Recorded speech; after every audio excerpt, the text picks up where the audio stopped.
Well, it's 9:30 now, so we are going to get our program started.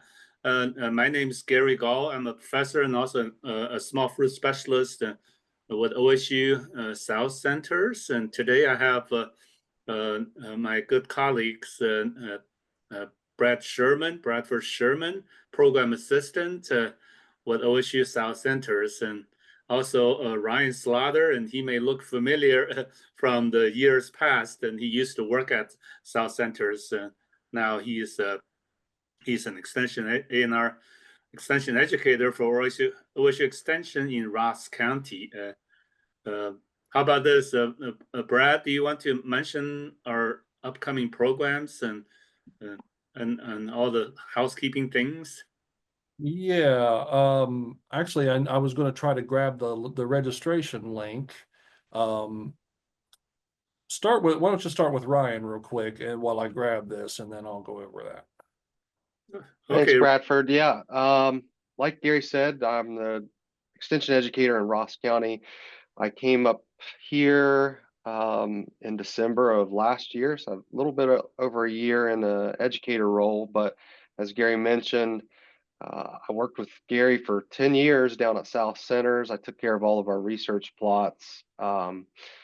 So all the fun stuff. I got to take care of, all of our berry crops, and I do miss all that, but Ross County is my home county, and I actually live about a half mile from my office. So my travel time to get to the office is a lot less now. So that was kind of a perk for making the move. But good to see a whole bunch of people on this morning and looking forward to it. Bradford probably was going to mention it, but the way Gary and I like to structure these talks, Gary does most of the presenting. I'll step in a little bit here and there, but I'll field questions. So we have a live Q&A if you guys want to ask questions as the talk goes on. That way, you don't have to forget about it at the end to ask questions. If you got a question in real time, just pop it into that Q&A section, and I'll be there for the most part, hopefully giving you the right answers for your questions. So Awesome. Thanks, Ryan. Thanks for mentioning that. Yeah, he mentioned there about the Q&A.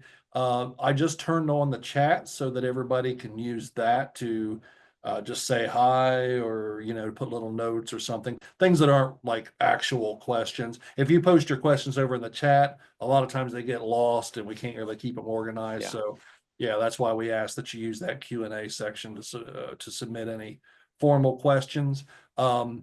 This, of course, will be recorded. It should be available on demand. So, life happens. If something happens, you got to step away from your computer. You should be able to hop back in and resume where you'd left off at any time. I'm not sure if that'll be a separate email with a link, or if you can use the same link that you used to join today. But one of those two should work for you. Also, I did want to put in a little plug. We are having another one of our events here in early March. I believe it's March 4th, Gary. The very popular online fruit pruning school is going to be making a return, and I am going to put in the chat right now a registration link for that. So if you would like to get signed up, it's also a free event, very much like this one. And if it's something you can't attend live, it will also be available on demand, so you can sign up and then watch it at your leisure. And I'll probably put that link up throughout the day and promote that a little bit more as we go along. So that's all. Okay. I see already a lot of people are putting in the chat where they're watching from. We do encourage that. We always like to see where everybody's from. I see a lot of Ohio, but I see somebody from Florida, and they said the strawberries are in season. So lucky you. We got a long ways to go. It's snowing here this morning, so. Yeah, we need to. So all three of us need to go visit our friend in Florida, so we can enjoy the sunshine too. Yeah, that's a little shocker to have snow, snow in southern Ohio and in Columbus, and still kind of sunny. All right, we'll go ahead and get started with our program. And as you can imagine, there's also a lot of information that we would like to share, but it's hard to get to it in 1 hour. So we'll try our best and to do that. So the first program is we're going to talk about blueberry production, and so because what I do, most of my extension efforts are focused on commercial production. So a lot of my slides are more related to a blueberry farm versus blueberry growing. So, but I try to add some home tips for homeowners and to make it applicable for everybody. And then first one is blueberry bushes. There are a lot of fun to grow if you can grow them, but they can be a lot of frustration if you don't have the right soil. So I always tell people that blueberry bushes and they require a highly acidic soil. So the pH should be about 4.5. Even though the literature indicates 4.5 to 5.2, but the closer you get to 4.5, the better the bushes will perform for you. So you need acidic soil, and then you need high organic matter content, and typically we're talking about 4 to 7%, very high, at least 4. So if you can get to 7, and that's even better. So we would amend the soil very heavily, and we also mulch the bushes. Typically, we're talking about 2 to 3 inches of mulch, and that would be typically wood chips are used as a mulch. This is more for the homeowners. So blueberry bushes, and they have red stems, and that look really interesting during the winter month.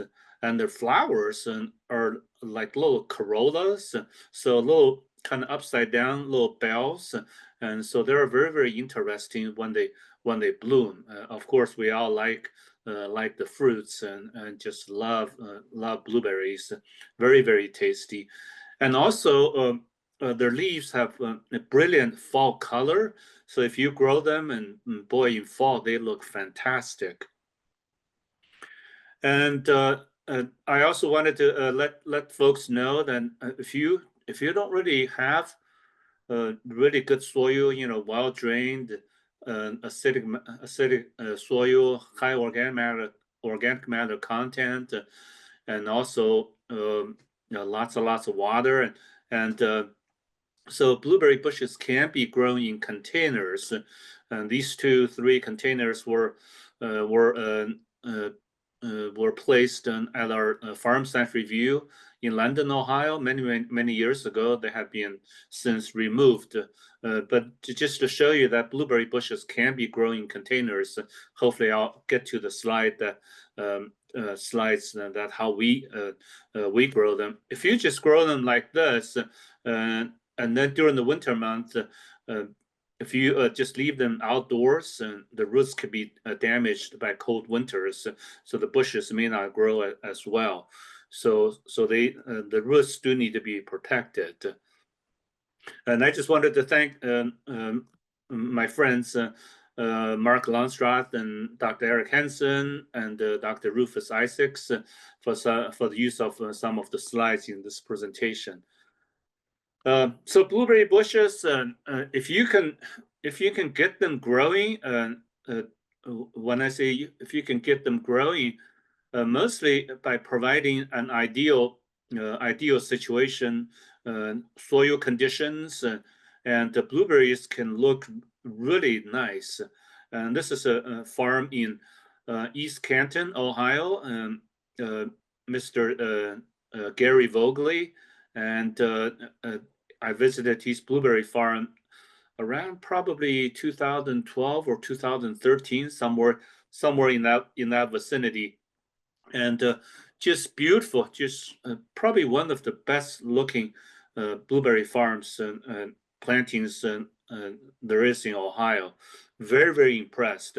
So as you can tell, he's got wood chips as mulch.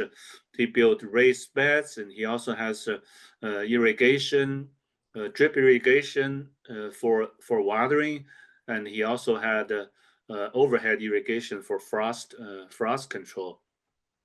So site selection and for commercial guys, and when you buy the farm, it's a good idea to kind of find out what you have first. But for homeowners, and typically it's you already have the house, and you have your yard, and you figure out what to do with that. And so a lot of factors: acidic soil, high organic matter content. Typically, the organic matter content we add a lot of peat moss. Peat moss is one of the best organic amendments for blueberry farm.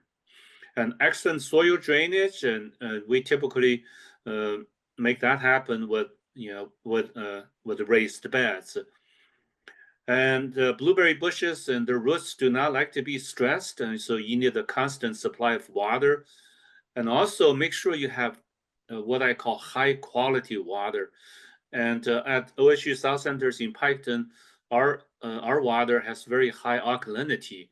So high alkalinity means high calcium bicarbonate. So that's so when you have a lot of calcium bicarbonate, and it's like almost like liming the field.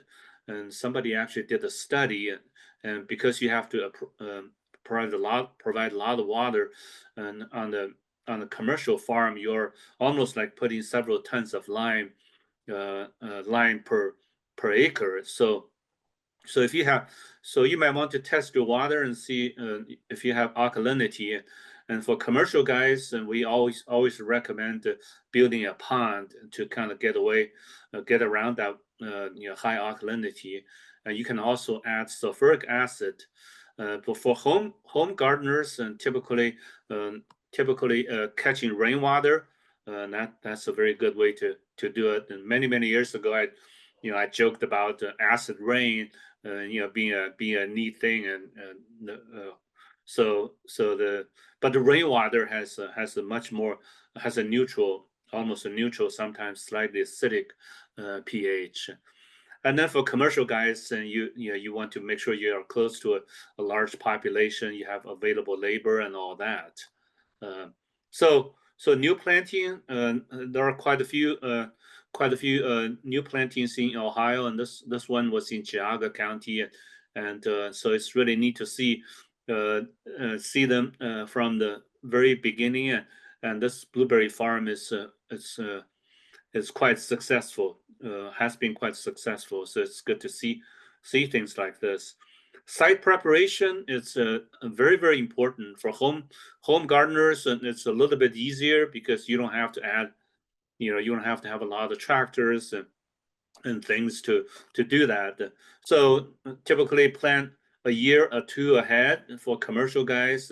For home gardeners, and sometimes you could just get some nice topsoil and then amend it with maybe 30 to 50% peat moss, and then you pretty much have an instant success.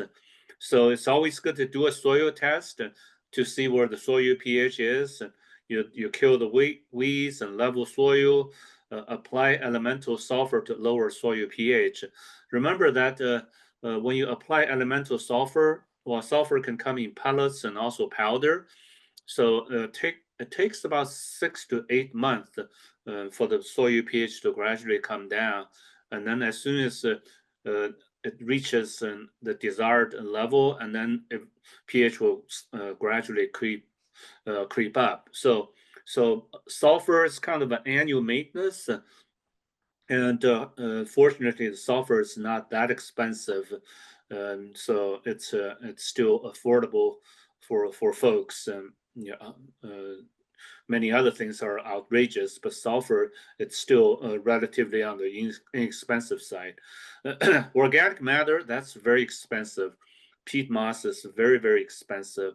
So for commercial growers, and when they have to apply bales and bales of organic matter content like peat moss, that can get very, very pricey. So blueberry bushes absolutely love peat moss, and as a matter of fact, when nursery growers propagate blueberry bushes, they use 100% peat moss. Raised beds, and that's a must. And we're talking about raised beds when you firstly build it. The height should be about 12 inches, 12 inches, and eventually the beds will settle to about 8 to 10. And wheat fabric, so that's getting kind of more and more common to control weeds. So you can cut holes and plant blueberry bushes, and so the shoots can still come out of the base of the bushes. And deer fence for commercial guys is a must. The deer can take you out of your business. And then in the home landscape, it's the same deal. I have a couple of little lonely bushes in my backyard, and I put a fence around it, and to deter rabbits. Rabbits can, when the bushes are small, they could just snip, and kind of cut off your little branches. When they get bigger, deer will hurt them. So fence is a must. Drip irrigation for commercial guys, it's a must. And if they are more advanced, then they can even do the fertigation. So when you do fertigation is fertilization through irrigation. So through your irrigation tubes, you can provide nutrients and water simultaneously, and by doing so, and then you will have a fantastic, you will have much better growth than applying granular fertilizer, because granular fertilizer takes a long time to get down to the right, get down to the roots and for them to be absorbed. And you also lose quite a bit through a process, and that's called nitrification or denitrification.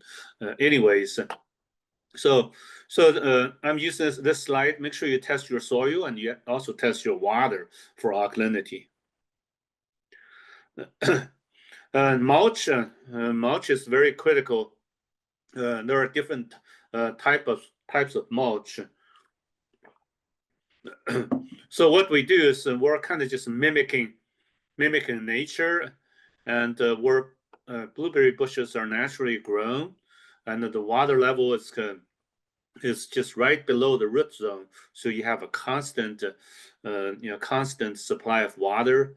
The soil will stay moist, not wet, stay moist at all times. And so the wood chips, and we use the wood chips, but we also tried sawdust. And when you do use sawdust, and make sure it's well aged, and for about a year or so.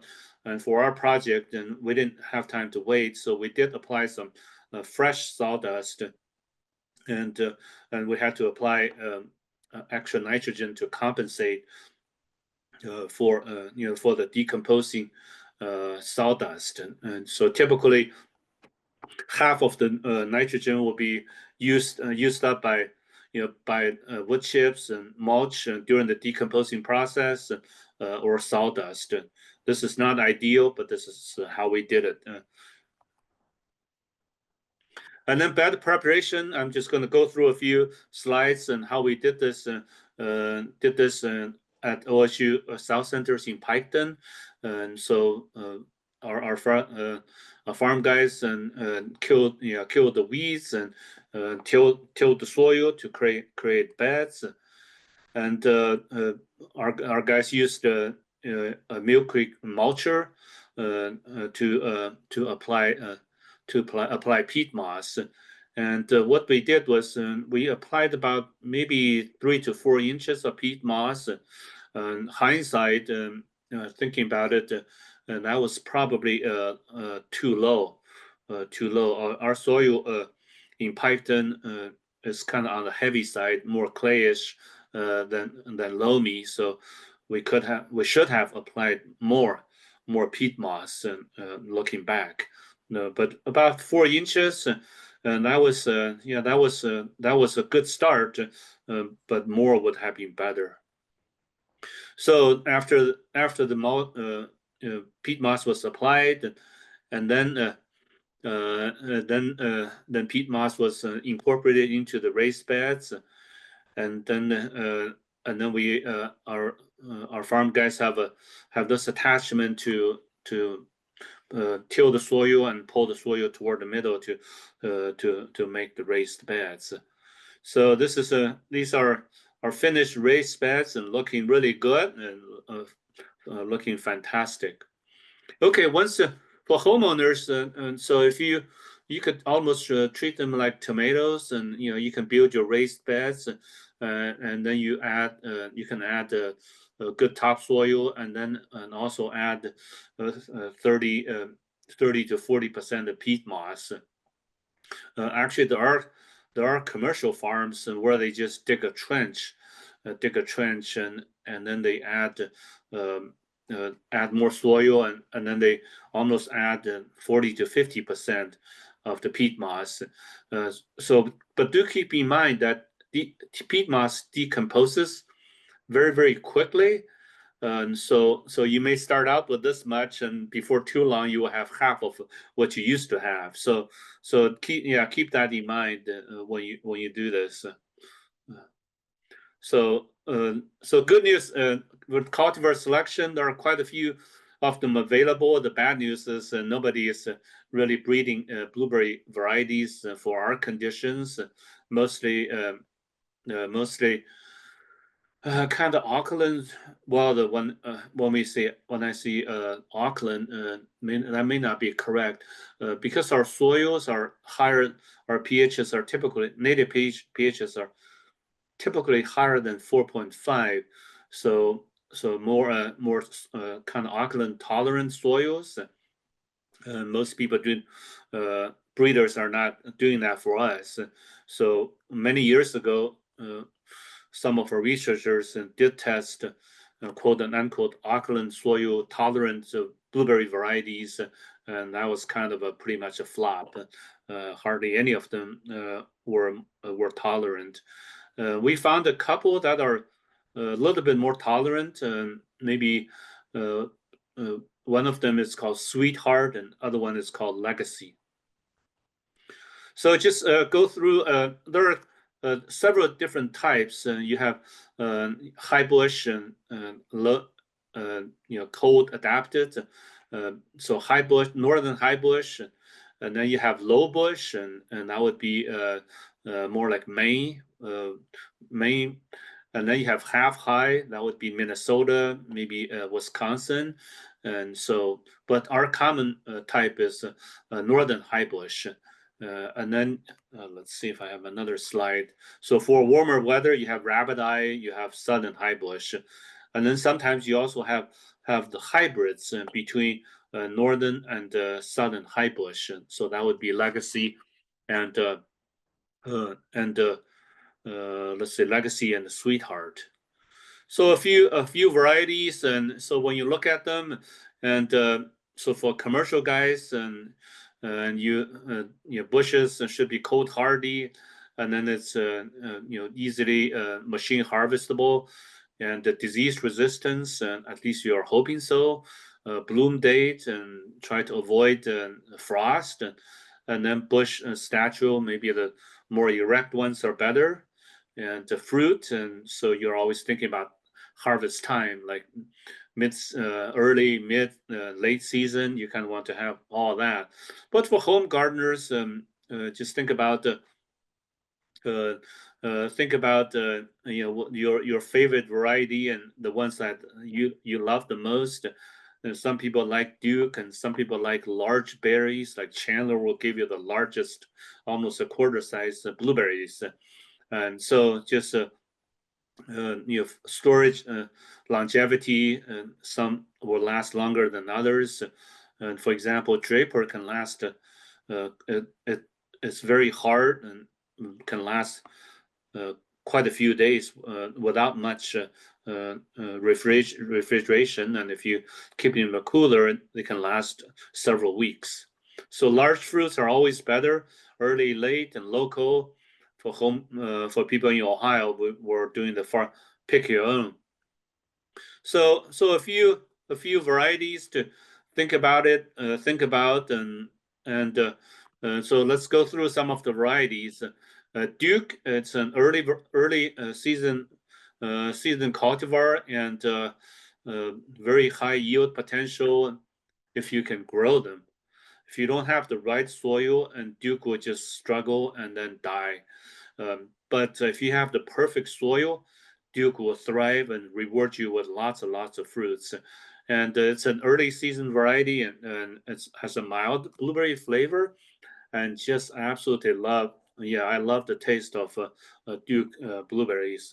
Rika is not as common in Ohio, and so I'm gonna. Some growers have them, and so Blue Jay, decent variety, and again, you need very good soil. And Blue Ribbon is relatively new, and it's not as common. Huron, that's another variety, and I like to mention Sweetheart. Through our trials, uh, uh, at Piketon, seems like Sweetheart does very well, and it's an early season blueberry. So if you can get them, maybe try them, try a small planting and see how it does. And this is a hybrid, so it's a slightly more tolerant than tolerant to alkaline soils. Blue crop used to be a standard variety, and now it's kind of the planting. People are not planting more blue crop anymore, and they gradually kind of take them out, and so blue crop has quite a few challenges. So the growth is not very vigorous. Yields are high. That's one. When you have perfect soil conditions. If not, they don't have high yields. Blu-ray is a number one variety in Ohio. We absolutely love it. Very productive, larger berries, lots and lots of canes. Softer fruits, but for pick your own, that's fine. Draper, we tried Draper and it didn't quite grow well for us, and Draper is kind of a half high. It doesn't get very big for us, and actually, the Draper kind of hurt our self-esteem because it didn't grow that much. And Toro, some people like it, other people may not, and so you kind of just plant one or two just for fun. There are a few others, and that may or may not be that great. We also had planted a few Aurora. It's a very late maturing variety, and yeah, Aurora has done very well for us. Just didn't need a whole lot of care. So if you like a late season variety, maybe try. It's even later than Elliott, which is very late. So maybe try it, and a few others. And we also loved Nelson, very bushy and very good grower for us, very productive. Jersey, an old standard, and so if nothing else grows, maybe try Jersey, and so it's a very big tall bush. Liberty, not that impressed by Liberty, but if you can grow them, more power to you. Elliott, one of the best late season varieties for us, or for Ohio growers. And so pollination, let's go through pollination quickly. We always say that some of the blueberry bushes, you don't need to have cross pollination. However, there are some that are require not necessarily require can benefit from cross pollination. So Duke and Draper and Blue Jay, Rubel, they can do very well on their own. However, Blue Crop, Legacy, Jersey, Nelson, Elliott, and Aurora can benefit from having two different varieties that bloom at the same time. And then the Brigida, Chippewa, and Polaris, they need pollinizers. So maybe I'll pause a little bit and give Ryan a chance to say something. What are the common questions that we have in Q&A? I've gotten quite a lot of questions, similar questions to alternatives of peat moss. I've had that question pop up quite a bit, just because of its non-renewable. People are really wanting to use peat moss just because it's not as renewable, or it's not renewable. So I'll just answer that live for anybody that still has that question, and I'm still seeing it popping up. But the industry is really moving towards coconut coir. It's much more renewable. It's a byproduct of the coconut industry. I know Gary and we've worked the last few years on container raspberry project, and the media that we use for it is coconut coir, but it could be an alternative to peat moss. It has similar qualities to it, water holding capacity, pH is lower, but it can be purchased. I don't necessarily know that I've seen it locally, Gary, in any nurseries, but you can order it online. I know that's where we've been able to get it. But the cost is probably pretty similar to peat moss. But then besides that, you can use compost or composted leaves, or even aged wood chips if you have access to that for organic matter.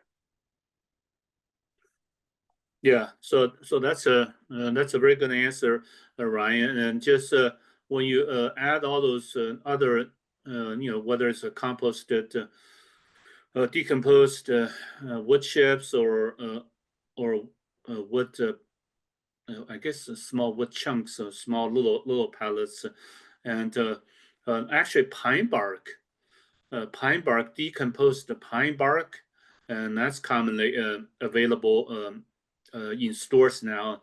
And some of the brands are called soil conditioner.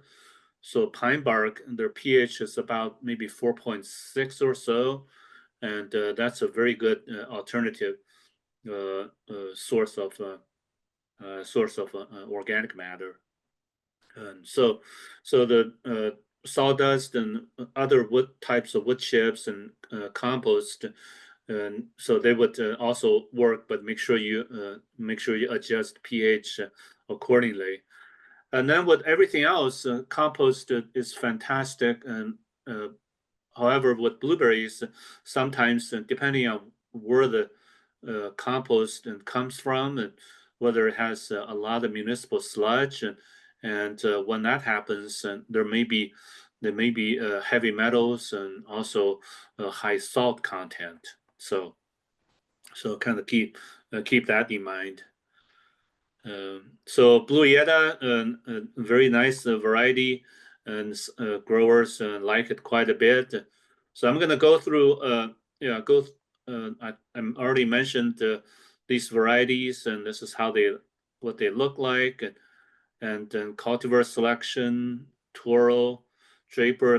Keep in mind, some of them require two different can benefit from cross pollination.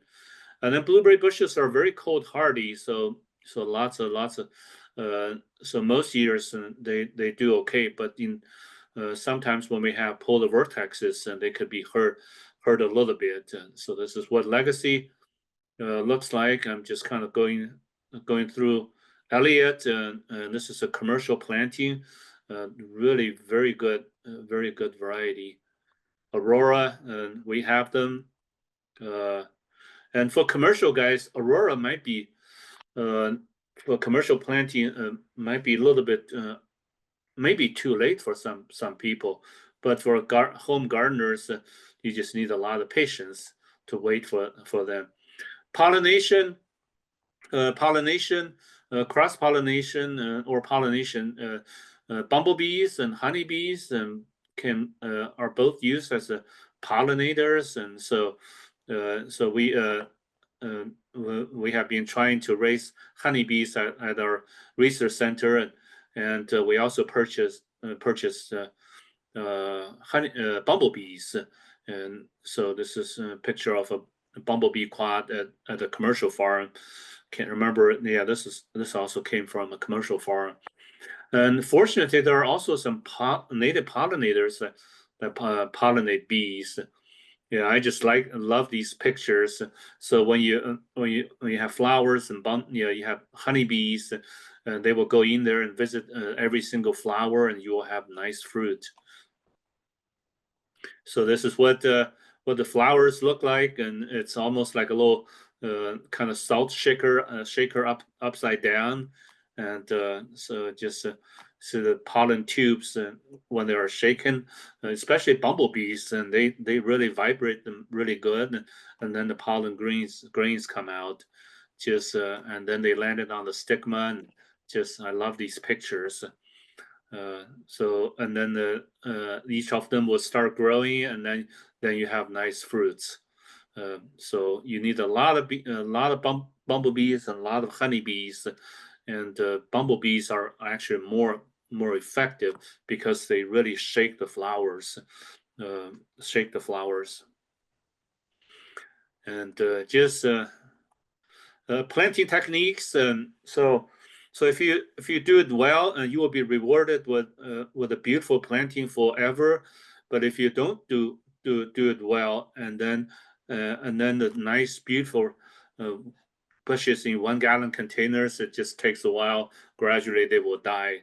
So you need to keep them well watered, and so this is our planting, really looking nice. And we always say when you plant these bushes, and make sure when you take it out, and I think I have a picture, flip over, and using a knife to make vertical slits and spread out the root ball, so the root ball will grow sideways. And it's really neat, interesting when the blueberry roots grow, and so you plant this at the soil level, and maybe just a little bit slightly below. Make sure you cover the top of the root ball with amended soil. So once you do that, we also apply 2 to 3 inches of mulch, wood chips, and that year we applied about 3 to 4 inches of sawdust. So cover the top very well, and so the root ball will not dry out. And then so aged wood chips, 2 to 6 inches, typically about 2 inches. But if you apply 6 inches, and that's actually not a bad thing, and the roots will actually grow in what I call the transition zone, right below the wood chips, and then right around kind of a heavily amended soil, so right underneath the mulched layer. So this is what ours look like, aged sawdust. We just used fresh sawdust, and then they did okay, because we did apply extra nitrogen to make them grow better. And then for commercial guys, we recommend definitely recommend drip irrigation. And for our planting, we used 2 lines. And if you just have 1 line, it should be right in the middle. If you use 2 lines, maybe 1 on each side. Otherwise, one side will grow faster than other, and because the roots on the side without drip tape will just not grow very well. So for commercial guys, we always talk about this, and this is what our planting looked like in fall. So you do need So these signs came from the blueberry patch in Mansfield. Just absolutely love this. I have been telling our growers that with blueberry production, you're turning water into money. So at the blueberry patch, they pump more than 2 million gallons of water. That's a lot of water. But they also have they had about 27, 28 acres. So a lot of costs. So a little bit about fertilization and fertilization, and for commercial guys, they would apply. Well, different growers have different approaches. So they apply. Some of them apply granular fertilizer, and some of them will apply fertilizers through drip irrigation. For example, ammonium sulfate. That's a very good nitrogen fertilizer. Granular fertilizer, urea, urea or sulfur coated urea. That would be really nice. And for commercial guys or even homeowners, there are several formulations made by different companies, and what you're looking for is a acid special. Or one example is a Holly Tone. It's designed for acid-loving plants, and so that would be a good one for home gardeners. But if you just Google acid special fertilizer, and a couple of them will pop up, and so that would be a very good way. That could be good for a good fertilizer for blueberry bushes. Keep in mind that with the nitrogen, there are two different forms. There's nitrate. When you look at the label, if it's a nitrate fertilizer, blueberry bushes do not like nitrate, but they like ammonium, NH4. So ammonium sulfate will give you ammonium, and then urea will provide that too. So read the label and make sure you have ammonium versus nitrate. Nitrate will burn the roots. Ryan, are you still seeing questions flying?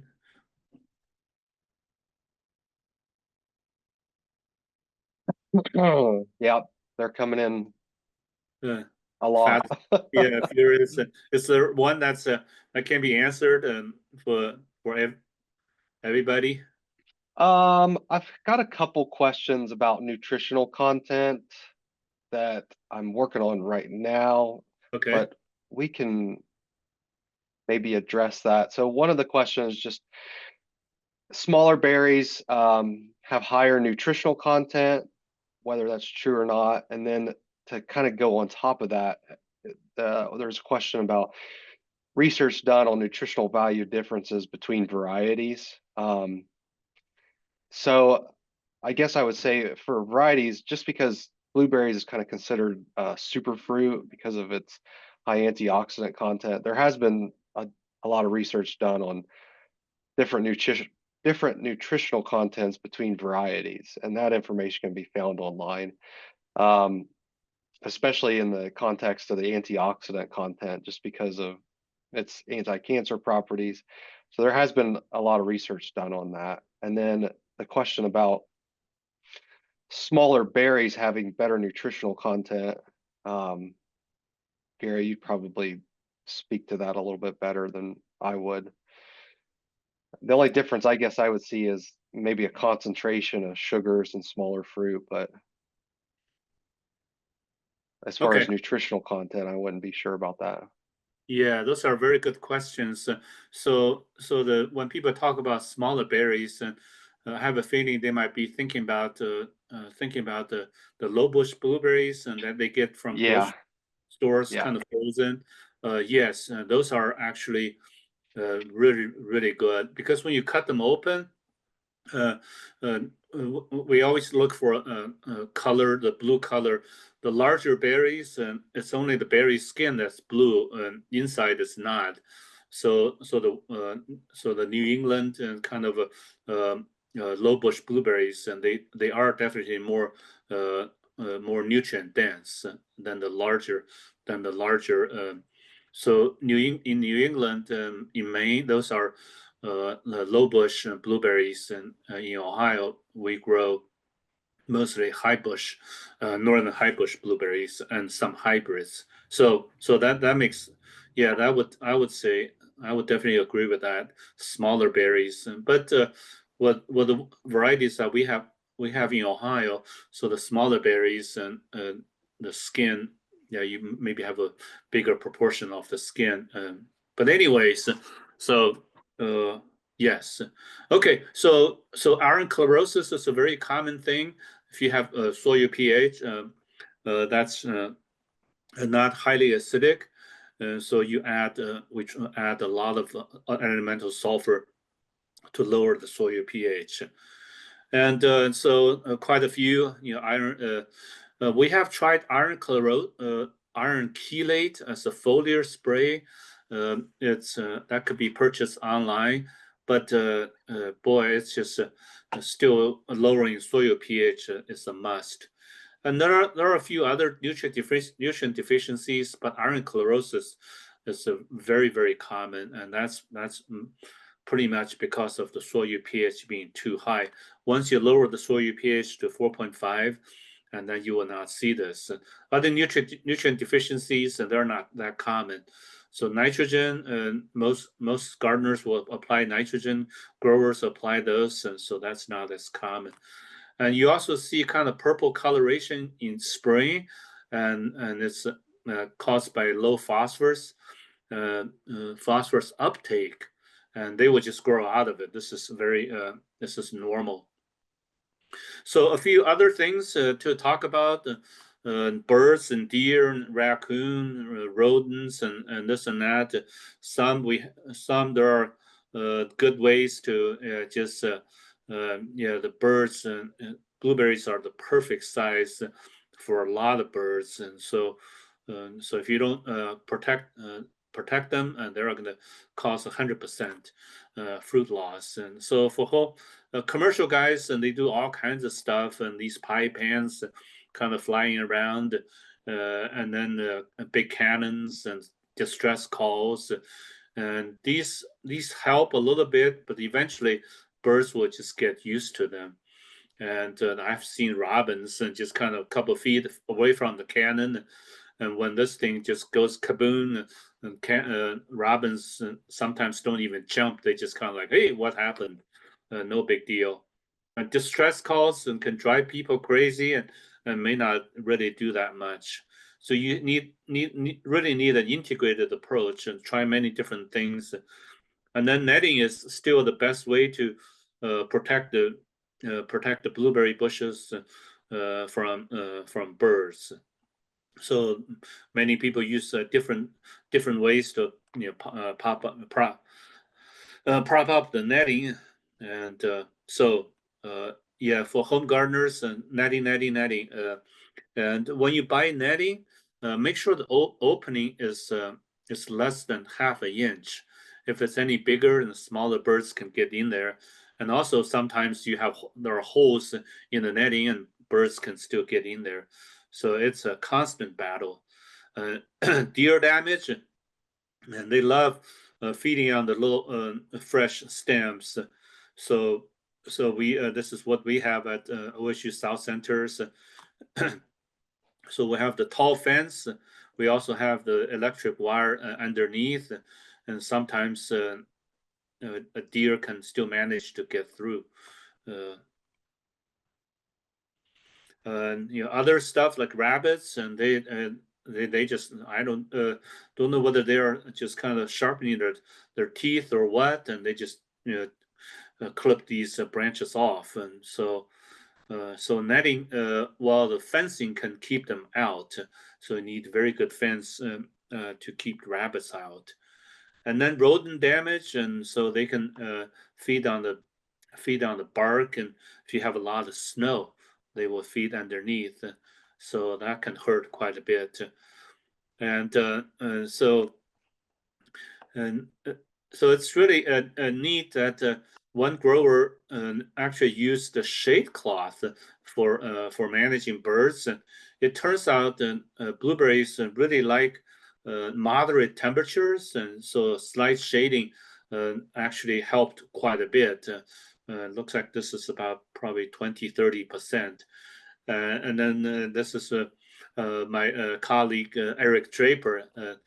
His dad, Arlen Draper, used to be a breeder at USDA, and so the Draper blueberry was named after his dad. He was tasting these Chandler blueberries, about a quarter in size. And so blueberries, if you keep them happy, and they will reward you with lots and lots of fruits. And so this is a picture of the Chandler blueberry, and just absolutely I love these large fruits. So much easier to harvest, and then pick your own blueberry bushes. I know a lot of you have done that. When this was in Southern Ohio, Clermont County, I went there and took lots and lots of pictures. Just blueberries are so popular, just hundreds of people lining up to pick blueberry bushes, blueberries. And so this is what I got from my friend Steve Balstein, the blueberry patch in Mansfield or Lexington. And an oddity, I don't know whether you all have grown pink lemonade. It's kind of an oxymoron type thing, but it's quite. Hey Ryan, did you get to eat any of our pink lemonade? Yeah, they're actually one of my favorite blueberries. The flavor is quite unlike any other blueberry flavor. It's I would say it's probably a little bit more acidic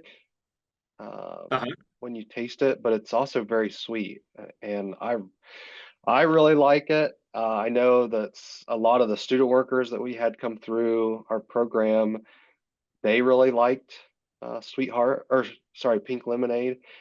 The only thing with pink lemonade, and I'm not real sure about it, but it doesn't seem to have a consistent crop on it from year to year. It seemed like maybe every other year or every 3 years it had a nice crop on it. And I don't know the nature of that, why that would be, but and the fruit's a lot smaller compared to some other blueberries too. But the taste was excellent. I really liked it. Yeah, that's good to know. Pink lemonade, the bushes look kind of really strange. Their leaves almost look like willow leaves, so very different looking than your typical blueberry bushes. I kind of like to tell people that pink lemonade would make a great like edible landscape. It's a really pretty plant. The structure of it's really nice, and it can get pretty big. And like you said about the leaves are a lot different. And then in the fall, the color change on it, I think it makes a really nice landscape plant too. Okay, so Karen raised her hand. Maybe let's see. Can you pop the question? Oh, Kevin raised hands too. Now everybody's raising their hand. Yeah, everybody. Maybe do that in Q&A. Yeah. So we can type those in, and so we can answer some of them. So let me see if I have a whole. I may still have 10,000 slides left. Oh, okay. Yeah, I did mention that they could be grown in containers. So pine bark, aged pine bark was what we used, and it turns out that aged pine bark, if we were to mix maybe 50% aged pine bark and 50% peat moss, and that would have been a much better combination versus 100% peat moss, 100% pine bark. And so this is the fertilizer that we used, Top Dress Special, it kind of worked a little bit on the slower side. Just wanted to go through, see the initially our water was not very good, and so we had a lot of yellowing. And once we fixed that, things looked a whole lot better. And yeah, like this.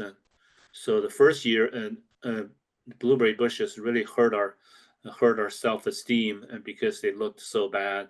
The the next 2 years, and they looked a whole lot better. See, Ryan was very proud of proud of our blueberry. Well, we also grew blackberry and raspberry bushes too. Uh, so both of us were as proud as a peacock, and during the year 2 and 3. And this is initially I thought container grown blueberries, and that was just kind of a crazy idea that I came up with. And then when I went to uh, California, this farm had like 10 acres of blueberry bushes in containers. Another one had like 200 acres. So it wasn't that crazy at all. And this is how how some of them grow. And I believe this picture was in either Australia or South Africa. And we covered our blueberry bushes in winter like this. And yeah, this is a slide I want to get to. And so we, uh, Ryan, do you want to say a couple words since you did this? Yeah. Yeah, so with blueberries in containers, blueberries are very cold hardy, except the root system might not be as hardy as the top of the plant. So if you're considering container production with blueberries, it's important to keep that root structure protected in the wintertime. So the couple of different pictures that Gary showed you, one was in our container yard, and that would look more like a commercial aspect. But if you're doing it in your backyard, you can adapt it to your scale. But we covered those, we set the containers on their side. After the roots really grow into that media, it holds the media in really well, so you don't have to worry about it falling out. We set it on the side and then covered it up with that row cover. So that row cover is kind of typically used for vegetable production or strawberry production. It's a real lightweight fabric, but it's just enough to add some insulative properties during the wintertime just to keep that temperature up underneath of that. So basically it's a blanket, and it is permeable, so water can go through it, but more importantly, moisture can go out of it too. So you don't want to cover these up with like plastic or anything that's going to be holding moisture inside just for disease reasons. And then the one picture that Gary had of them in the raised bed, that came out of some recommendation, I think in Europe, Gary, or California. They do a lot of this that you saw. But anyways, basically we built a raised bed and then burnt holes in that landscape fabric. That's a woven landscape fabric that has I think a 7-year lifespan, but it can last a lot longer than that. We saw there at South Centers. And then dug a hole to recess that pot down into the ground. And the soil has a huge insulative property. So the soil itself kind of protected the container or the root structure in the container. And then in that situation, you could just leave it there all winter long. You don't have to move the containers. You don't have to take them out and cover them up. You could just leave them in the ground like that. And Yeah. I'll say that personally, at our farm, we have a high pH, and this is what I've done. And I didn't even use landscape fabric. I just built a raised bed and then just used some wood mulch to keep the weeds down in between the containers. And I've had those plants in for quite a long time, and they do really well in that setting. And also with it recessing down into the soil, it helps with water retention in the containers. The biggest thing with container production of the blueberries is that they need a lot of water, because with those plants, they respirate a lot. They suck the water out of that pine bark media or the peat, whatever you're using. But if you recess them in soil, that really helps kind of retain some medium moisture a lot better than if they're just outside. Yeah, for any kind of presentations, we always wanted to say there are additional resources. And if you just Google Midwest Blueberry Production Guide, and this is a free publication that's available online. And this is an old picture, but there's a current one. Actually, this one, they don't update it anymore, and then they just develop an addendum to the 22 to 24 spray guide. And so for home, well, both commercial and home commercial guys and homeowners, you can use this bulletin as a reference. There's also Midwest home fruit production guide. Plus, there's a fact sheet on Ohio line. If you just Google blueberry growing and Ohio line, OHIOLINE. Hopefully, you can find my fact sheet. And this project was supported by actually supported, well, Blueberry Project and was supported by one grant, and then the container production was supported by another grant, so 2 grants. I always like to thank our funders and Ohio Department of Agriculture, USDA, Agricultural Marketing Service, and for a specialty crop block grant. And then Ryan, Tom Harker, Wayne Lewis, and Al Welch, and they all helped during our blueberry days. Let's see, maybe we'll answer a couple burning questions. We are already a couple of minutes over. Maybe we'll answer a couple burning questions. Then we take a short break, and then we'll work on raspberries. Our raspberry talk starts at 10:45. I've got a couple questions that were related to how much sun. Some questions that pointed out that native blueberries can be found in shaded areas, and so there was a couple questions about sunlight. Seems like while when you're talking about shading, we're also talking about temperatures. So blueberries can benefit from full sun as long as the temperatures are mild. So it's kind of like which one is more important, full sun or moderate temperatures? And I would say if you can have full sun and moderate temperatures, which is what they have in New England, then you have the perfect combination.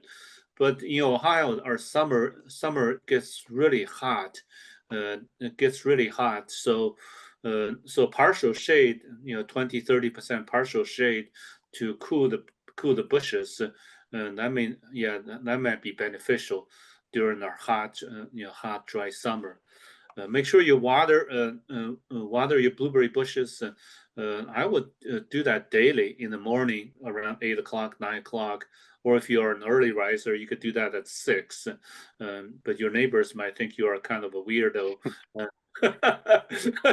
But water plants in the morning, and that's always a good thing. And then water plants in the evening. It's not recommended because you're keeping the roots wet. Okay, so what other questions are there?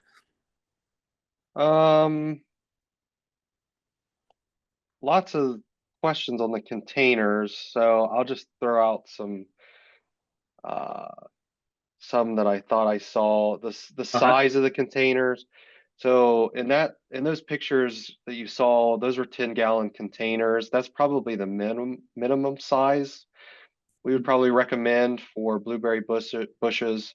And there was a question pertaining to how long. So those plants were probably, that project was probably 8 years ago, Gary, 6 to 8 years ago, and they're still doing fine in those containers that size.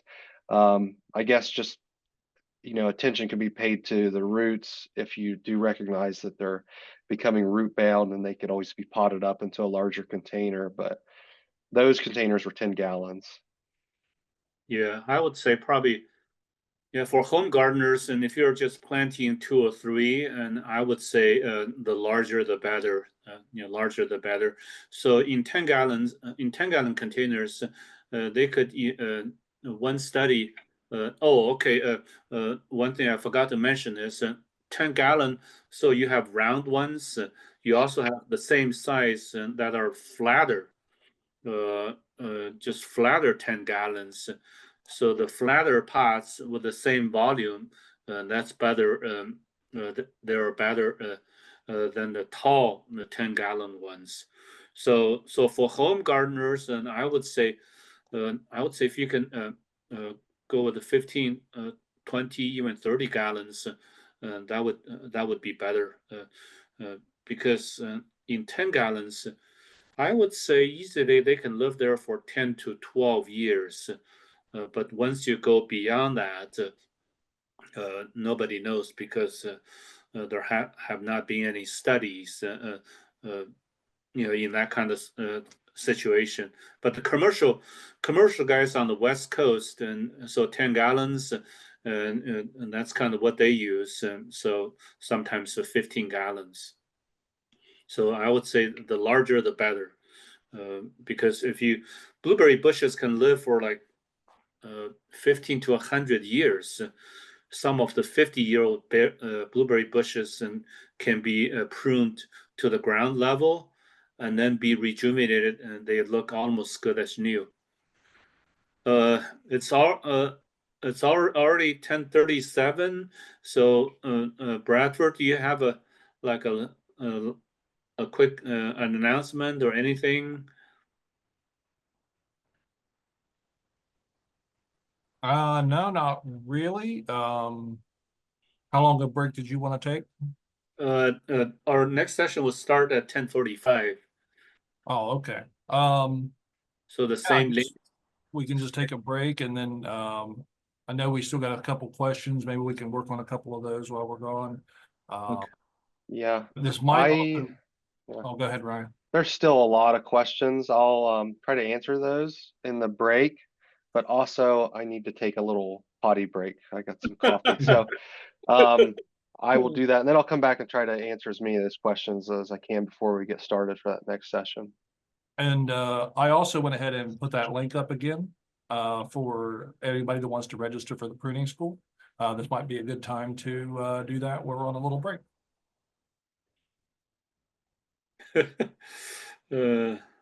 As you can tell, I'm plugging it hard. So There you go. Yeah, there you go.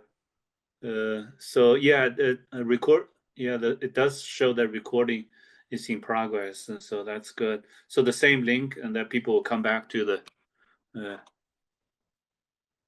So we'll just stay here and okay, I'll turn my thing off.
Yeah, we have, Ryan, we have 4 kind of poll questions just to collect information for a grant.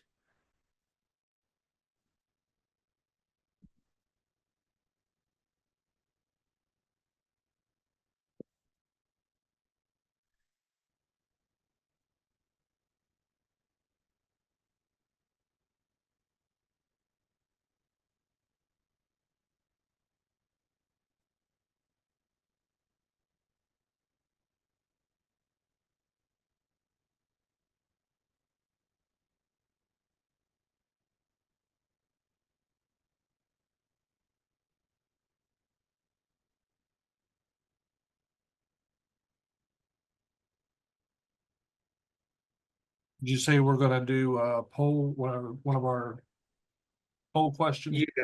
So okay, so 1042. So the first poll question, they will look like this. So third slide, we'll just ask them, hey, how long have you been growing raspberries? So this is when you can Okay. pull up, and then I have 1, 2, 3, 4. Yeah, Okay. hopefully we'll get to go through everything. I'll speed up the process toward the end. Always have a lot of stuff. So the blueberry talk seems like that was just the right, right amount. Well, I had to kind of just go through a lot of slides quickly.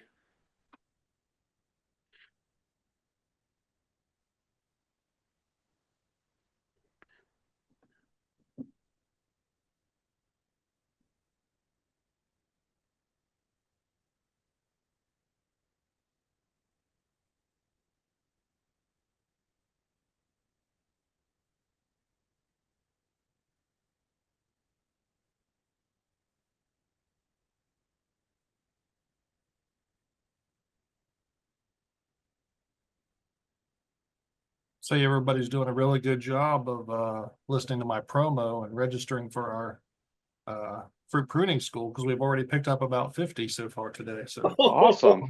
people are- Great. Yeah. Oh, wow. So Bradford's spam worked well. Or the big time promotion. I'm saying, I wish he would shut up about that thing. I'm going to answer a couple questions out loud if people are still in here. Okay, go ahead. One question about propagating blueberries. Blueberries are pretty well known for their difficulty to propagate them. Not saying it's impossible, but the success rate for propagating them from cuttings, and that's traditionally how it's done, is very low. Basically, you got to do a lot and expect a little, but you could take cuttings from them and try to root them that way. But like I said, blueberries is very difficult to propagate. And then fact sheets. So for those folks in Ohio, well, and beyond, if you want to, Ohio State has an online website called Ohio Line. That's Ohio Line. If you go do an internet search for Ohio Line and then go to that, and then you can search for fact sheets. Gary's got like 1,000 fact sheets on Ohio Line for various fruit crops and other things, but there are some on there for blueberries too.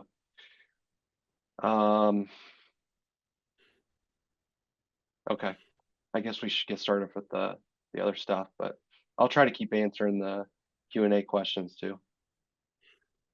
Just adding on to what Ryan had mentioned about blueberry propagation, and one of the blueberry growers in Ohio did propagate a lot of blueberry bushes in the past.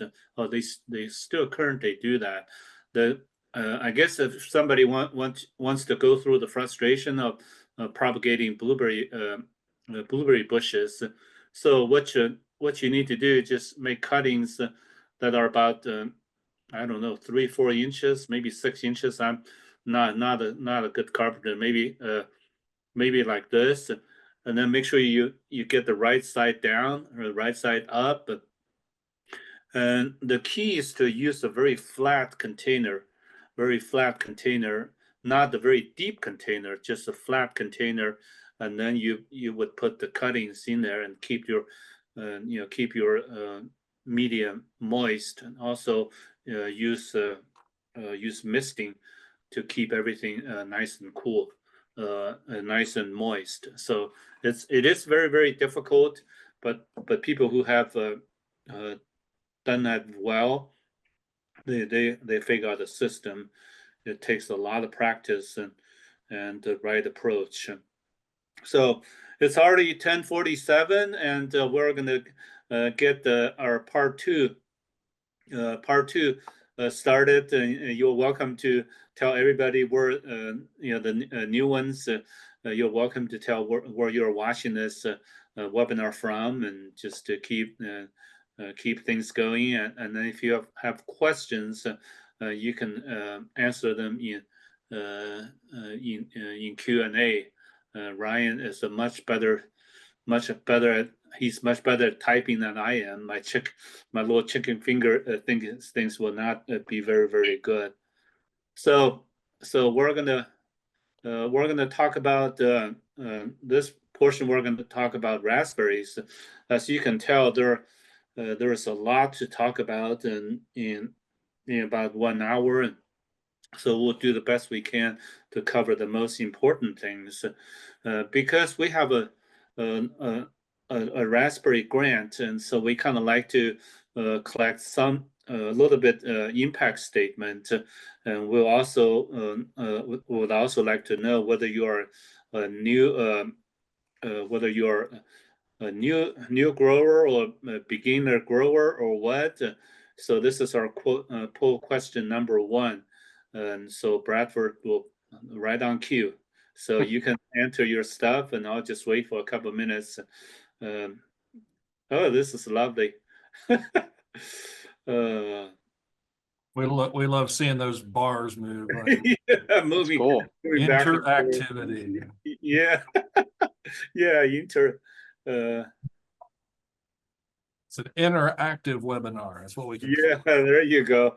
Very highly interactive. So it's just neat to know, what. So looks like we have quite a few, few experienced ones, and then we have some newbies, and then somewhere in between, and.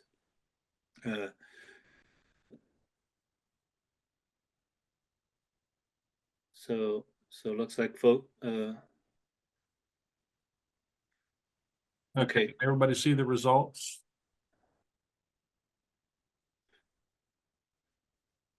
Okay, so should I just hit the stop sharing? No, not yet. Everybody can, okay, yeah, people can see the results. So maybe talk about them a little bit, and then if you push stop sharing, it goes away. So. And then just minimize the window? Well, whenever you're like, if you want to like say anything about the results, you can, and then once you push stop sharing, then the window will go away. Okay, so you have captured the results somewhere. Okay, okay. All right. So that was good. We have a good mixture of a new one, beginning growers, and also some more experienced growers, and so that's really good to know. Okay, so we will do that, and so just health benefits, and some people ask the questions. Just absolutely love raspberries. So there are people who love red raspberries, and there are people who absolutely love black raspberries. And then you have people who kind of like, okay, well, the yellow raspberries could be very interesting, and then purple ones, and that would be fantastic. And so for commercial guys, and it's always important to know your clientele, because there is a strong preference.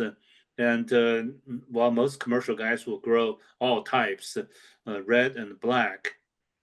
some of you may have heard the saying that you should not plant black and the red raspberries side by side, and that's definitely true because there are viruses that could be transmitted back and forth, and so it's not a good idea to plant them side by side. And however, the viruses are transmitted by aphids. So if you can control aphids religiously, and then it's okay. So that's one one caveat. Another thing is aphids are carried by wind. So if you grow them to keep them from kind of being blown over downwind, and that may not be that big of an issue. So for home gardeners, I always tell them, well, maybe you just grow red raspberries in toward the front, toward the back, and maybe grow black raspberries and toward the front, or just have some separation. Will be better, and it's just a matter of how far aphids can be blown over by wind. And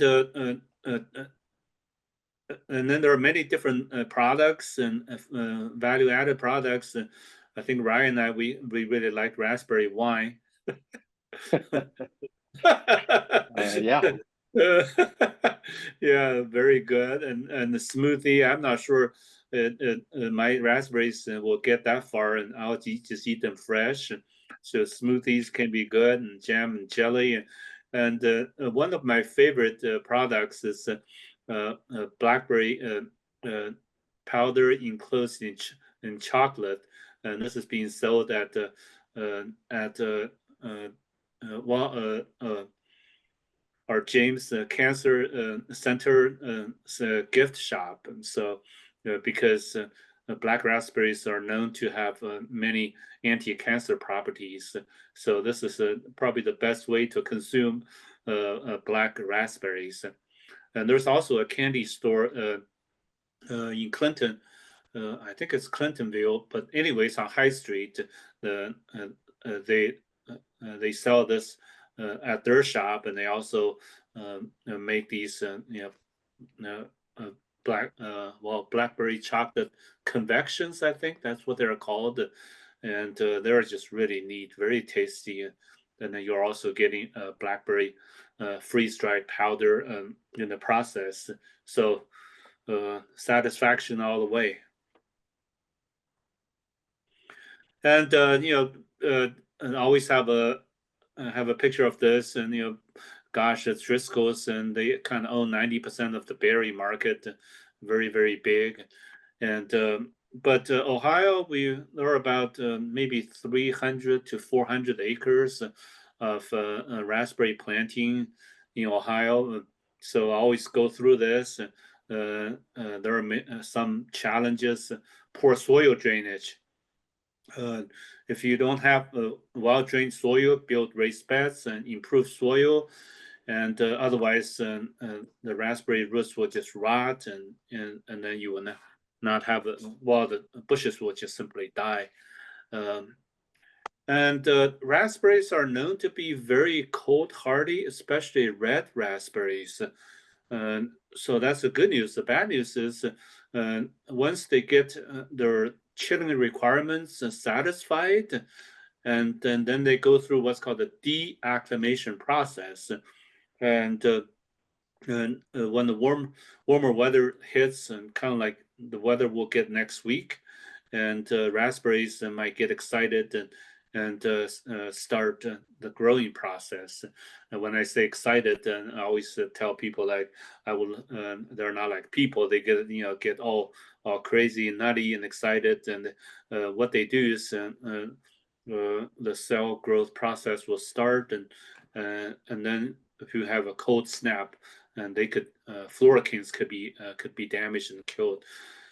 And then if you grow black raspberries, black raspberries are just in nature they're not that cold hardy. So we had a few cold snaps in a row, and my feeling is a lot of fluorocanes on black raspberries will be killed this year, so the yield may not be very high, and also too much rain, so the fruits will be kind of small and will get diseases, and then the new insect, spotted wing Drosophila, kind of hurts us really bad.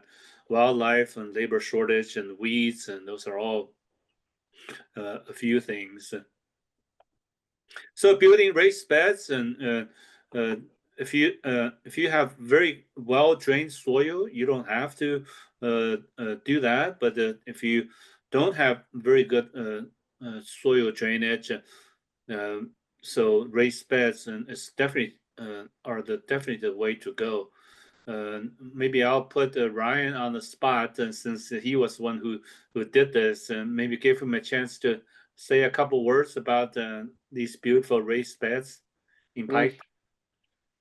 Sure, yeah. Gary always said this is the Cadillac version of growing raspberries. In a situation like this, it's fairly expensive to put up a wood structure. For the most part, we're just planting in the ground on raised beds, but this is an option. I would say this is probably a better option for urban sites, or even backyard situations where you just want to put up a little raised bed. But for urban sites, I think this is a great option, especially if you don't have soil. If you're, maybe going into a site that just has concrete or blacktop or whatever, then you could build these raised beds and then fill them with soil and compost. Or if you're going into a site that maybe the soil's not that great in an urban setting, then you could do something like this. But these beds, they're 4 foot wide, and then they are quite long. They're about 50 feet long. But obviously, you could adapt it to whatever size you wanted to. And they were 8 inches tall. They're 12 inches tall, roughly. Those are two 4x6 beams stacked on top of each other, and then they're nailed together with 12-inch long landscape nails. And then we filled them with topsoil from a company that was local, and quickly found out that turned into concrete in those beds. So then we went back and dug them all out, and then added lots of organic matter, and then mixed that in with the topsoil, and that definitely helped improve the drainage.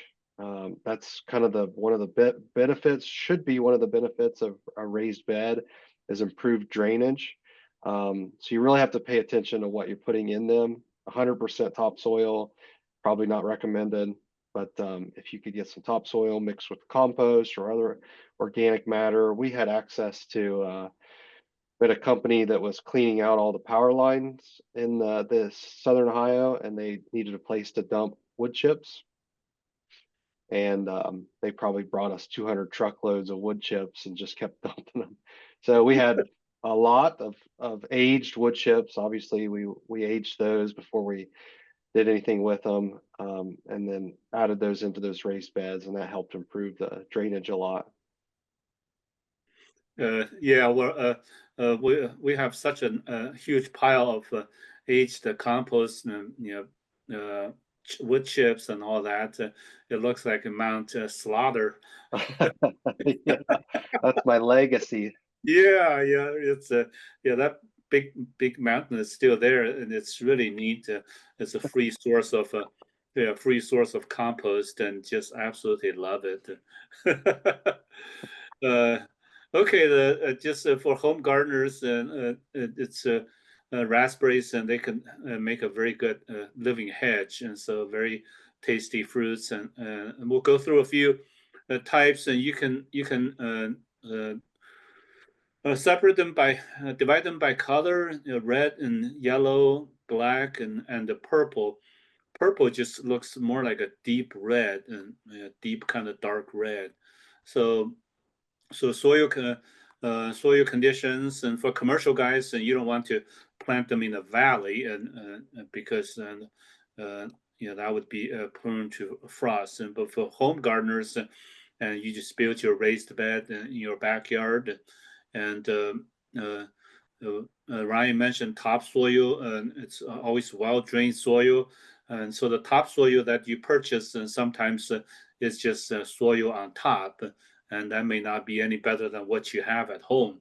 So, so that's why some people are confused, like, oh, topsoil, shouldn't that be a whole lot better? And in our case, we found out the hard way, and it's not. It's just maybe it's not as about the same as what we have. So make sure you know what you are getting. So good drainage, and it's a must. And without the drainage, you'll get phytophthora root rot, and plants will just simply die. One thing I wanted to mention is blackberry, raspberry bushes, and they do not last forever in terms of productivity. Typically, about, I would say, maybe 11 to 15 years. So after maybe about 12 years or so, I would think about a complete renovation. You could dig out the existing bushes and plant new ones, because there are a lot of wild bushes around in Ohio. Wild bushes tend to harbor a lot of viruses. So eventually, your cultivated clean plants will get viral diseases, and so the yield will not be very high. So it's good to purchase new ones, and so you can get high, very high, consistent high yields. And this is a picture of a raised bed, and this soil does not really look that great to me. But anyways, and then there are different type of raised beds, but definitely build raised beds, and that will help a lot. And then soil testing. Raspberries are different than blueberries, and they just need slightly acidic soil, so that would be 6.5. So you can work with your local county extension office to submit a soil sample. And so typically, just get a soil testing done, and so you know what you are dealing with. And can I poke in there, Gary? Yeah, sure. Go ahead. There's been a lot of people ask about soil sampling. So Gary mentioned your extension office. Every county has an extension office. So if you want to do a soil test, call your county extension office, and most of them are going to be able to help you identify a lab to use depending on the area that you're in. And also most of them have sample bags and soil probes that you can use. And some of them might even come out and help you. So get a soil test done. That's going to tell you exactly what you need. And your county extension office is going to be able to help you do that. So just a little quick plug, because I've had a lot of people ask about that. Okay, that's a very good answer, Ryan. And also on Ohio line, when you Google soil testing, there is a fact sheet that shows you exactly what to do, and it's a soil testing in lawn, landscape, and backyard gardens, and so that but work with your local extension office. It's always a great way to go. Excuse me. Yeah. So when you purchase plants, and depending on what you get, sometimes you get tissue culture plants, which are like itty bitty little plants and plug plants with roots. And boy, you need a lot of TLC to get those guys going. But commercial guys, when they plant thousands and thousands, and these larger plants can get quite pricey, and so the tissue culture plants can work, provided that you will have drip irrigation, you will have weed or landscape fabric, and that landscape fabric is commonly used for blackberries. For raspberries, and it's definitely not as common. I guess what with the floricane bearing varieties, you could, and with ever bearing varieties, because they sucker everywhere, and so landscape fabric may not work. And this is when you get it, it's a well, it's a kind of a floricane, floricane, with a bunch of roots, and they don't even have crowns yet. So it takes a while for them to establish a crown and just a hardened plate at the soil level. So make sure you purchase virus index index plants. Pretty much all nurseries have to follow the rules. So that's why it's important to purchase new plants every maybe 10, 12 years. Otherwise, you do all that work, and then the plants are not very good. Planting distances, and for the suckering type, 2 to 3 feet, non-suckering, 2 feet or so. And the vigorous ones, you can have wider spacing, but that also depends on how much patience that you have. And if you don't have as much patience, you can plant them closer, and so you have an earlier have higher yields, but you need to put in more plants. But these are all suggested spacing and row spacing. If you grow more than one row, it's typically 10 to 12 feet between rows. And that's because growers will use tractors. But for home gardeners, you can, if you have a little push mower, and you can get through, and the row spacing can be much shorter. And so planting techniques, the growers, let's see, growers in the West Coast, and look at how close they plant their raspberry bushes, pretty much side by side, and that's because their plants, while the land is outrageously expensive, and they also want the highest yields possible in the shortest time. So let's talk about cultivar selection a little bit, and just remember that raspberries, their plants are perennial, so the roots and the crown will live for a long time, and actually they could live for like 30-50 years if you give them good care, but they may not produce as much after 10 to 12 years. But their canes are biennial, so you have floricanes, you have primocanes. Hey, so Gary, the primocane, yes. are you trying to show slides? I'm not seeing any. Oh, Yeah, I see it. Oh, Vegetative growth. okay. I guess I'm messing up. I'm sorry. oh, okay. So you are not seeing any slides on your end? No, but I'm sure it's user error. Sorry about that. Oh, that's all right. That's okay. Yeah, that then we'll have to do a redo, and then that our program will be like we'll have to go through midnight. Okay, so that's good. Ryan is seeing this, seeing our slides. So the primocanes are first year canes, and they just grow and grow and grow to a taller cane through the season. So some ever-bearing varieties will produce fruits on the terminal, but the floricane bearing varieties and then floricanes, they grow taller and taller, and then they are the ones that will produce fruits. But with the ever-bearing variety or primocane bearing variety, the taller shoot will produce fruits on the terminal, and then next year the flower buds below will produce fruits. So this is a diagram.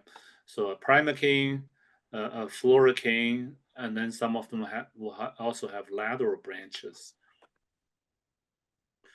And then this is a pretty good illustration. So the fruit buds, fruit buds will be so you have the immature buds on top, and then you have a lot of flower buds.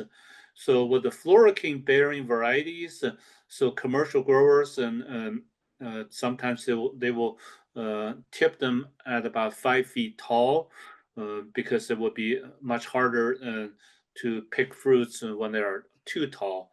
So about 5 foot, and if you are a giant, like a 7 footer guy, or 6'7", and maybe you could prune them a little bit taller. But this is kind of what you get.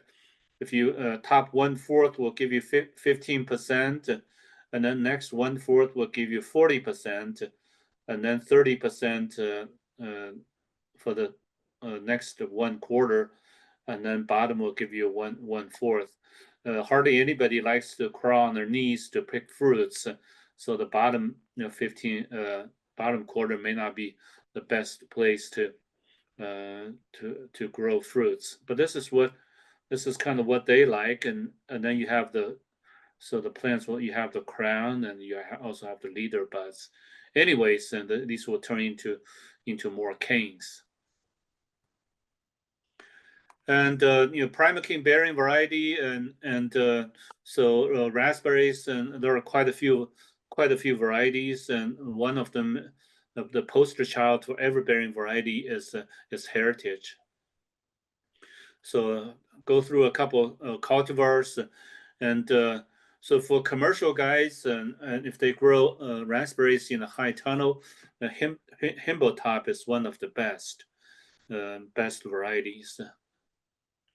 And Joan J, for home gardeners, and I like this quite a bit, and because it doesn't have thorns, and the yield may not be as high, but it doesn't have thorns. So Heritage, people still, even though it's been around since 1969, people still absolutely love Heritage, because it has the classic raspberry flavor. The fruits are, I would say, medium to more like a medium size. I would say good size, very productive. And some people may like Caroline. It's supposed to be an improved version of Heritage, and so it ripens a week earlier than Heritage, but it's a very, very, very good variety. And then for people who like the smaller berries, and well, Polana, they have smaller berries, smaller than Heritage, and so Polana could be a good one. Let's see, yellow raspberries, and there are a few. Yellow fall gold, and fall gold is one of the better ones, very, very, very, very productive. And I like yellow raspberries, or golden raspberries, because they have a milder flavor, and still very, very tasty. Other one is called Anne. It's probably the #1 yellow raspberry variety, and so folks like Anne quite a bit, and so strong canes, and it ripens at the same time as Heritage. So the yellow raspberries are actually just mutations of red raspberries. So in terms of management, they're treated about this. Well, actually treated identically as the red raspberries. And purple, purple, you have Royalty. They look very dark and red, and I guess what I'm seeing is just kind of dark red, but there are other people might see purple. So they are summer bearing, good for jam and large fruits, and for fresh market. And it's important to have different kinds. And then I'm not sure whether anybody has any confusion about the blackberries and also black raspberries. So blackberries, when you remove the fruits, it's just a little cap, so the receptacle stays on the plant. And then with blackberries, the receptacle comes off, and so the fruits are solid in the center. So I love both black raspberries and also blackberries. So raspberry, there aren't that many varieties available. Early ones are Allen and Bristol. So the mid season is Jewel, and then late season is Mac Black. Uh, uh, did you have a comment? Sorry, I forgot I was unmuted and I'm Oh, talking out loud to okay. myself. Oh, okay, that's fine. That's fine. And so if you were to select one, and I would say Jewel is my favorite. If you select the second one, Mac Black would be my second favorite. So yeah, Prima King, a bearing variety used to be kind of non-existent, but about 15 years ago or so, and a breeder, I believe in let's see, Colorado, Peter Tallman, just a private breeder, and I think he was an engineer, and then for some reason he got into black raspberry breeding. He developed a variety. It's called Naiwat. Naiwat. So this variety will produce fruits on new canes, and then they will also produce fruits on their floral canes. But their fall crop is much more dependable than the late season, early summer crop. So 9 watt, give it a shot, and uh, and then it's a 9 watt is a very good variety. And then since we're in Ohio, we always want to mention Ohio selections, and one of them is called Ohio's Treasure, and that was developed by Mr. Dale Stokes in cooperation with Dr. Harry Schwartz, who retired from the University of Maryland. And it's on a little bit on the smaller side, but it's an Ohio bred and Ohio developed variety. So give it a shot and see what happens. Summer red raspberries, and Lauren was one of them. At OSU South Centers in Piketon, folks before me they did trials on Lauren, and it was okay. It wasn't necessarily an outstanding variety, but Nova is quite good. It's one of the growers' favorite varieties, and so firm berries and bright red and medium in size. Canes are vigorous and really very good variety, Nova.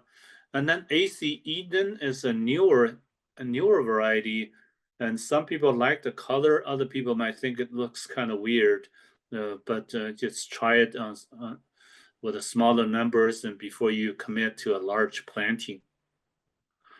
And Tulamine, it's an old, it's been around for quite some time, and it's a summer red raspberry.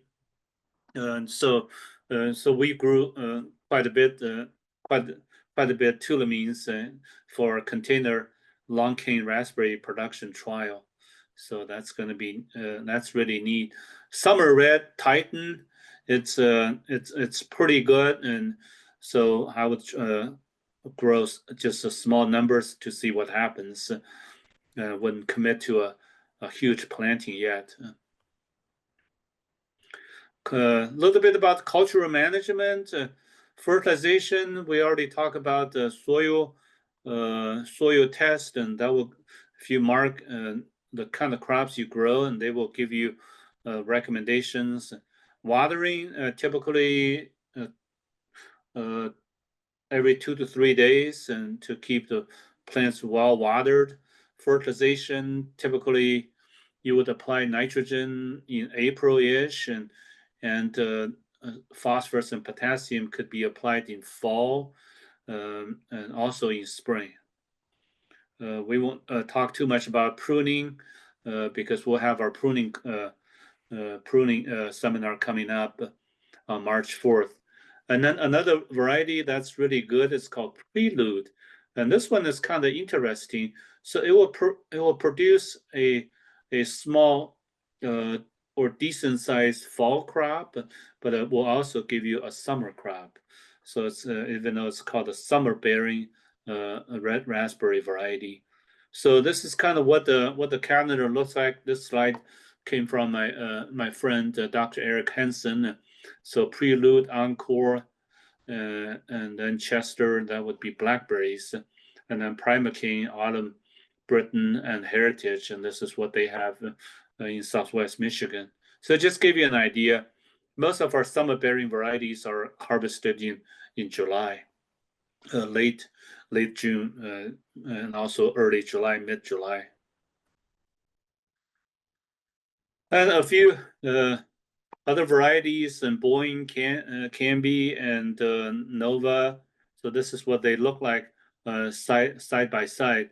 With raspberries, and when you take pictures, and a lot of times it's hard to get the true color, and some of them look too darker, and some of too dark, and others will look too kind of pale red. Encore, just a few, lots of varieties, but not all of them are really that great. So a few, Jacqueline, let's see, Autumn Britain, Jacqueline, Polka, and so just try a few. This is what they look like, and then you can make jams and jelly from them. Caroline, see the don't know whether this is just the effect of the camera lighting or what, and so the Heritage still has the best fruit, best looking fruits. I'm kind of going through them very quickly, because of the time constraints. Okay, we're going to do our poll number 2. You know, what kind of raspberries do you grow?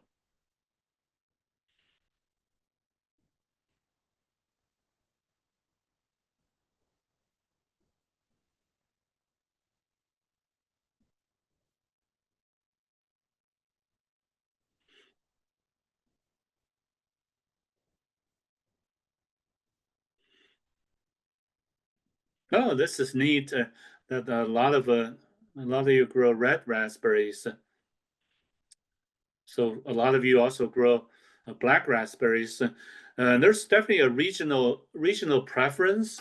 So farmers, farmers will find out what one market people go nuts over reds, and then others, people go gaga over black raspberries. So this is fantastic. Okay, so thank you. So I'm going to minimize the window, and then keep on going. So fertilization for commercial guys, I'm going to just flash this quickly, and then you can always go back to refresh and for the exact recommendations. And this is what and also folks can do tissue testing, so leaf testing. Most home gardeners don't do this, so commercial guys, and when they're the more serious ones, and they do they measure nutrient levels in leaves. And pre-plant and planting year, you need to you definitely need to incorporate all that nutrients and before planting, and then you also add fertilizer during the year of planting. So this is what they look like, and if you don't provide enough, the leaves will kind of be smaller and then lighter yellow on the lighter yellow side. And tissue testing, and you would take about 15 to 75 mature leaves and for a good sample.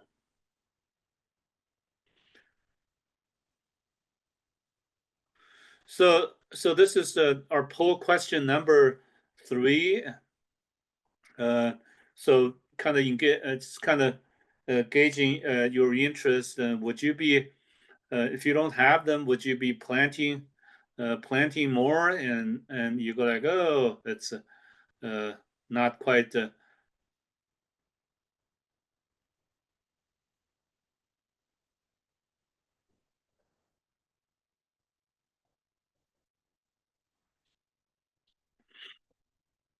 This is fantastic, and yeah, this is good to see that some people will grow them for your own use, and others will grow them for sale, and all that, and then some of you might be considering it, and so being curious, that's okay too, and if you don't want to plant them, that's okay too. So I'm gonna minimize the window and keep on going. And I'm going to go through the next few slides very, very quickly. So we have a grant supported project, and it's called Long Cane Raspberry Production. And it's a very, it's quite, well, very, I would say, quite a profitable production method. And this is a picture of a farm in Canada near Quebec City, Canada. And we have two grants from ODA, Ohio USDA, and two specialty crop block grants from 2021 to this year, 25. And just amazing. So you can grow these, you can grow them in containers like this, and just look at the wall of fruits.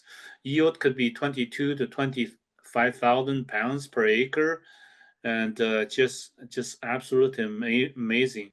And they protect their plants with this little umbrella, kind of a more affordable type of a high tunnel. And then fruit yields are about 5 to 10 times. That's what you get in the open field, and the quality of the berries. I mean, almost like I would say probably 99% of the fruits are marketable fruits, versus what we get in the field. A lot of fruits are smaller and also not saleable. And I just love taking pictures, and also harvest. It's much easier, and the plants are taller, and then the fruits are actually supported by strains, and also netting going across. And so this one, see the fruit was plucked off, and this variety is Tulamine. Just look at these large, beautiful fruits. And then the plants are growing in containers. These are 10-liter pots. I believe, if I remember correctly, maybe 1.69 gallons and something like that. And maybe my memory is kind of getting fuzzy, but it's a 7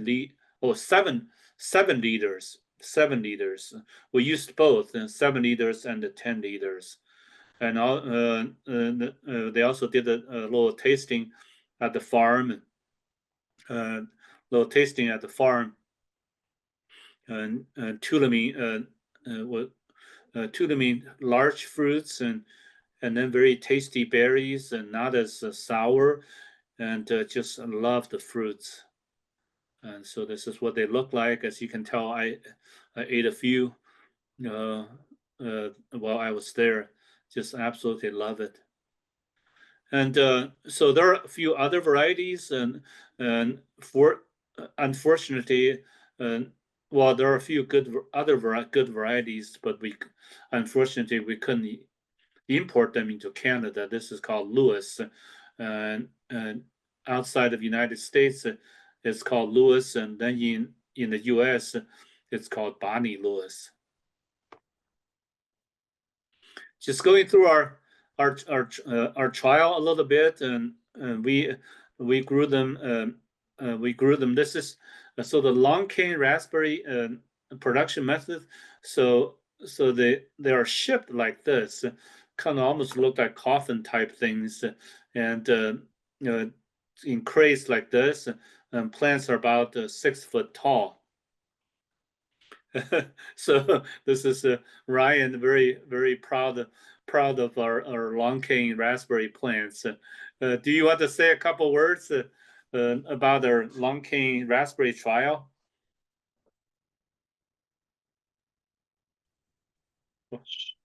Sure. How much detail are you gonna talk a bit about the production of it? Yeah, we Yeah. will. So do you? Yeah, I guess Okay. I'll just talk a little bit about the shipping. That's probably one of the biggest hiccups with this production system is number one, finding available stock for this type of system. Most nurseries are going to they want to send you either bare root plants um, or container plants that are much smaller than this. If you can imagine, the cost to have a crate that large shipped is very expensive, especially depending on where it comes from. The first few years we did this, the only real player in the game was out of Canada. There was some places here in the United States doing it, but as this production system grows in popularity, there should be a lot more nurseries here within the states that kind of have this coming online, and the shipping should be a little bit cheaper. I think Gary identified a company here in the United States for this year's project that is a lot cheaper, but it's a lot of work. As you can see there in the picture, that's one of our student workers. Unpacking that crate is very difficult, very time consuming. But like Gary said, it's a very productive system. And I think you'll see some of those pictures of the fruit that we were able to get off of those. Kind of a neat, exciting system to play around with. It's totally different than anything we've ever done with raspberries here in Ohio, but it's potentially the future. So that's kind of exciting to get into that. Yeah, very good, Ryan. And so initially when we got into this, yeah, it was another. I thought it was another crazy idea of mine, and whether we could make it happen. And and then when I went to Quebec, Canada, and they had like 15 acres of this, so they can make it work. And we just copied their production system, and then we kind of muddle through this system ourselves. We're in our final year, and what I can say is we're getting better and better. And are we still at the at the Canadian growers level? We're not there yet, but we're getting better. And so this year, hopefully, if everything works out all right, we'll pot our plants in April, so to get the benefit of a cooler growing season versus hot, dry summer in July and August. So this is our one of our students. This is Cocoa Core. Cocoa Core, I believe the white. Always get them confused. The perlite and vermiculite. So the Yeah, that's white, the perlite. yeah. So the perlite. So So that mix there is a 70-30. So it's 70% coconut coir and 30% perlite. And the important thing to note with if you're deciding to do anything with coconut coir, it has to be the pH has to be buffered on the coconut coir. So there's some products that are available that are non-buffered, and there's some that are buffered. You're going to pay a premium for buffered products, but it's ready to go. You get it, and then you plant right into it. The issue with non-buffered coconut coir is the nutrient holding capacity. It doesn't have the capacity to hold nutrients. So any sort of fertilizer program you're using, if it's non-buffered, it's just going to leach right out of that. So that's something to pay attention to if you're deciding to go with that coconut coir product. yeah, so the media, it's buffered and also pH adjusted to. So when you buy by the ready-made, and so it's pH adjusted and also buffered. So this is a very before we got into this, and Ryan and I, we were not necessarily that great at container production like this, and especially fertigation. So we tried all kinds of methods. We did muddle through our container production project and learned a few things, but this one is on another level in terms of nutrients and how often do you, what kind of fertilizers and how much do you deliver, like frequency and all of that. So 7 liters, and this is what they look like, 1.849 gallons. So we also use 10-gallon, 10-gallon media, and then we used emitters and the media. The good news is this is what we purchased, and we didn't have to do a thing other than just getting the media kind of moist. And this is a picture of our trial in 2023, and they looked really good. And I always tell Ryan, the Canadian growers and their plants grow, are much more vigorous than ours. I think one of the benefits that they have is they have excuse me, they have cooler temperatures, much cooler temperatures. They also have a lot of kind of overcast, cloudy days. And raspberries do not like hot weather. Yeah, they do much better when temperatures are in the 70s versus 80s and 90s. So I think to give Ryan ourselves a pat on the back, I think their better growth is it's also part of their growing climate. So that's why we're going to pull the plants out earlier more like in April to see if that's going to work a whole lot better. Okay, so keep on going, and for commercial guys, and this is not really designed for home gardeners, so they will need 3 injectors, one for calcium nitrate, which can be purchased quite easily from stores, and one for a complete fertilizer, which there is a formulation that we use, and that could be purchased online. Third one is used for sulfuric acid, which we haven't used yet, and so we'll do that hopefully in 2025. So this is and so it took a lot of time for us to find these fertilizers. So this is your calcium nitrate. So for one garbage can and one stock solution, and other one is 5-12-26. So that's when you combine both, and that would be a very good way to feed raspberry plants. So again, 2023 things looked very good, and they grew a whole lot more. They grew a lot, and just I just love these pictures. And do you want to say a couple words about these netting, Ryan?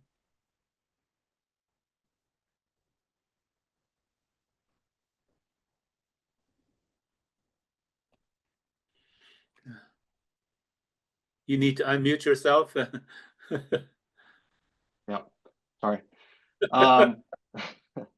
So in this picture, this is a great example of how explosive these plants can be. If you can picture back when we were unpacking those in the crate, they're just 2 bare canes. And as soon as these get put into a pot and water and fertilizer put on them and some warm temperatures, every one of those buds just explodes out into all these lateral shoots that you see in the picture. And those could be anywhere from 18 to 24 inches long, maybe even longer.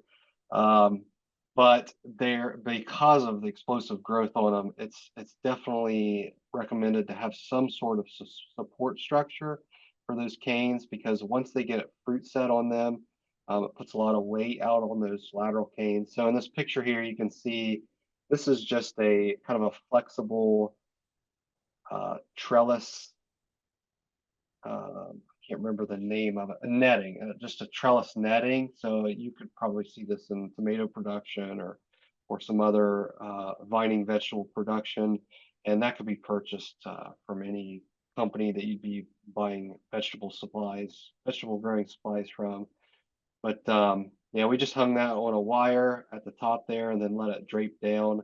And then it provided a nice little catch for all those lateral shoots to rest on so that they wouldn't break off. Okay, just a lot of fruits and coming in July, and then some flowers are well pollinated. Other flowers, because the weather was too hot and they weather was too hot and they didn't get pollinated. And so we're hoping that as you can see, this is August, really dry and hot weather. So by moving up 1 month earlier, hopefully that will that will help our fruit stat. And I would estimate that we're probably lost maybe about 30, maybe 15 to 30% of our potential fruit production due to aborted flowers like this. And so stay tuned, and then hopefully we'll have by the end of maybe September we'll get down pat in terms of figuring out probably 95% of what we have to do, what's needed for this particular production system. So for commercial guys, you might be thinking about this, or we do have several grower cooperators that are trying this, and 3-4 of them, and so we're learning this together, and so we're getting better. So one piece of good news is Tulamine variety is just our growers absolutely love this variety. We're going to do another quick poll, and so Bradford, and do you want to pull up poll question number 4?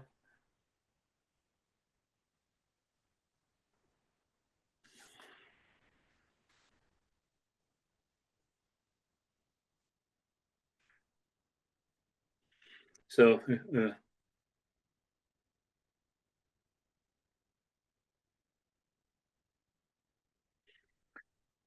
so for people that are thinking about doing this commercially, yeah, please reach out to us, to me, and Ryan. I don't know whether Ryan wants to take these emails, and if you want to come to Piketon South Centers, so we're going to have a field night sometime probably in July, yeah, hopefully July, and we can show you the system and how the raspberry umbrellas are built, and how things are, how to manage, kind of show you step by step, and we'll show you some of our mistakes, and actually a lot of our mistakes, and also show you what things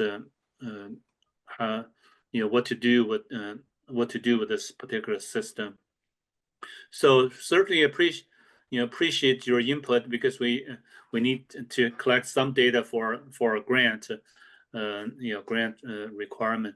Let's maybe let's pause for a couple of minutes so we can answer your questions. So what are the common ones, the burning ones in the Q&A session?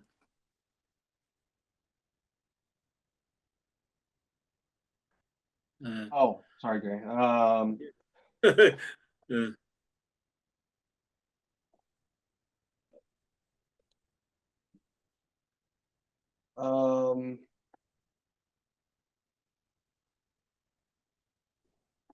Well, I've answered almost all of them, but Okay. how are the raspberries trellised to keep them so vertical? So you want to pop back to that picture of them in the structure, and I can talk about that. Yeah, go ahead. So in that umbrella structure that Gary talks about, the posts that support, okay, so the posts that go straight vertical, that's what's holding the bows for that umbrella structure. And in between each of those posts is about 11 feet between each one. There are a series of wires. You can't see them in the picture, but there's wires attached to the post that span the distance of the umbrella structure. And when the canes are put in place, those are attached to those wires. And that's what's holding the initial cane upright and kind of keeping them in place on that wire. I think there's 4 or 5 strings of wire that's run the length of the structure there. And then the angled post that you see there, that serves 2 purposes. Number one, it's for bracing, kind of side to side bracing for that structure. But then also there's the that netting you see there, in some cases is attached to those angled posts as well. So that's the main structure that's holding the plants upright, is the wiring. Well,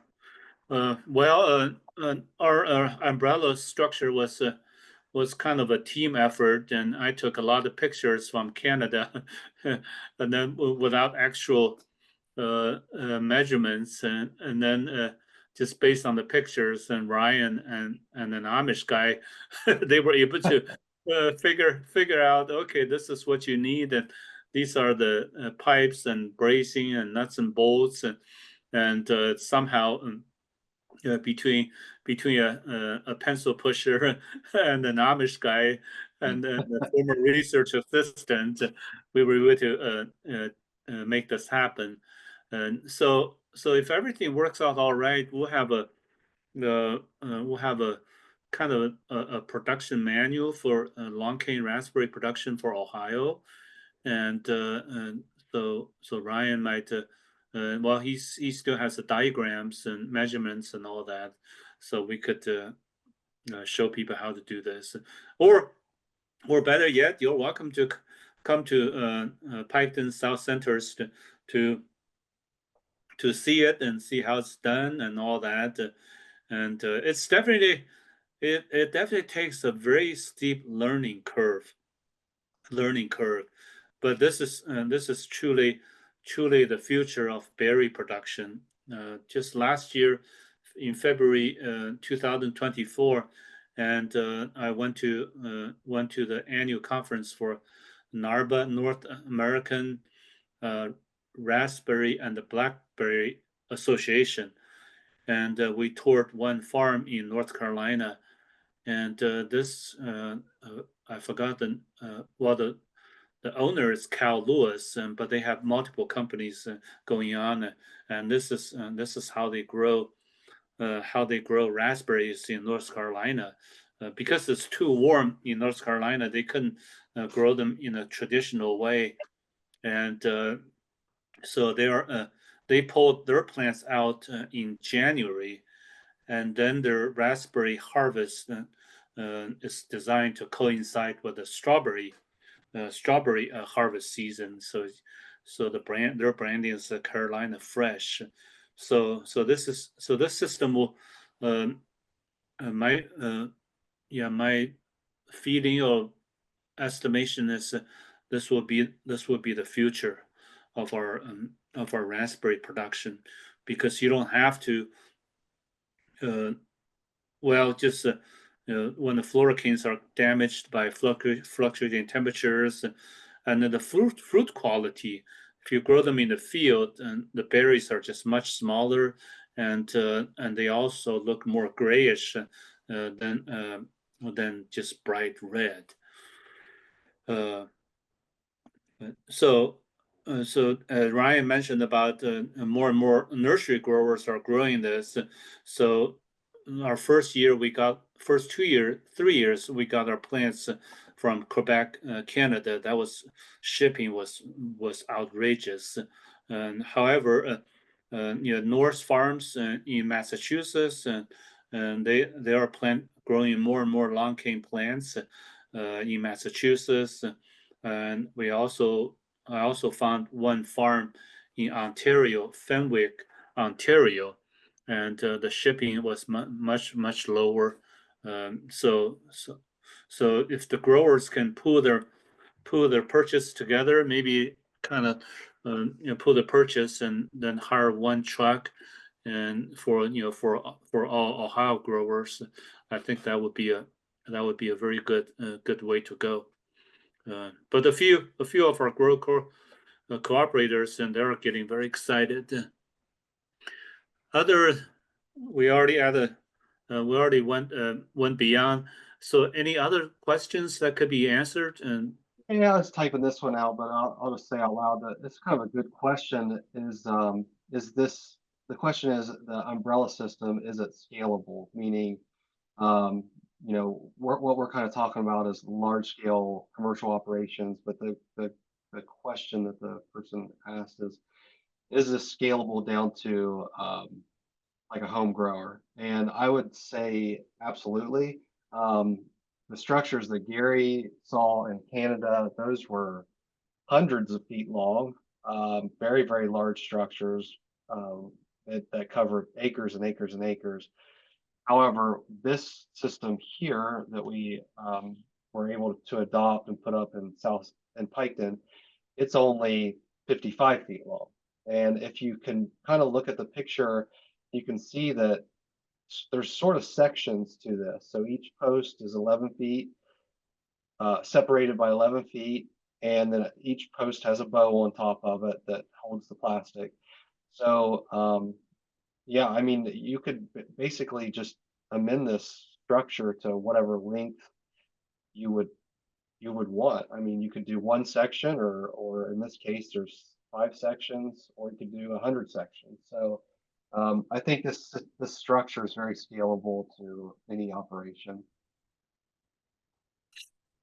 Uh, well, for home gardeners, so I would say if you are a good with you can purchase these injectors, and but you can also water them by hand too, if we're talking about only 5, 10 pots, and so so the 7-liter pots are perfect for this system, but you can go with much larger pots like 10-gallon, 15-gallon pots, and grow them, so you can use granular fertilizer. And if you protect your bushes with some kind of structure, and then you will get much higher yields, much more, get a whole lot more fruits. And so bigger containers, and then granular fertilizer, or even water soluble fertilizer. You can make your stock solution, and then just water your plants with with fertilizer solution, kind of your Miracle Grow every day. But for this kind of system, we fertigate them about 12 to 15 times a day, and then each time 2 to 5 minutes. So ours is on the timer. Any other questions for the good of order? And we will have in the afternoon from 1:15 to 2:30. We're going to talk about grapes.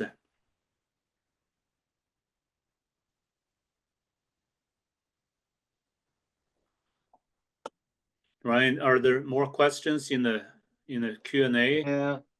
Yeah. So this question seems pretty cost and labor intensive. This is to get better looking and reliable fruits in a wider geographic range. So the idea with this system, yes, it's the cost of production is very high.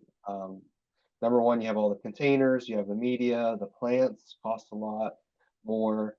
You have the structure, but with this system, the production is so much more compared to field production. If you were to be growing out in the field, or even in a field in a high tunnel, just because of the sheer size of these plants, typical field production, you're not going to see raspberry plants that are 8 feet tall. And just a wall of fruit. So just the sheer amount of production that you can get off a system like this sets off how much cost and labor you're putting into it. So that's the biggest idea with this. Yeah, you have much larger fruits and you have much better quality fruits too. Yeah. So you see a huge difference. We did plant some outside of our umbrella and the same variety, boy, day and night difference. The day and night difference in terms of fruit size and fruit yield and quality. So just bright red fruits inside, larger fruits, and then outside kind of grayish red, and then with a lot of sun scalds, white spots. So, and if you attend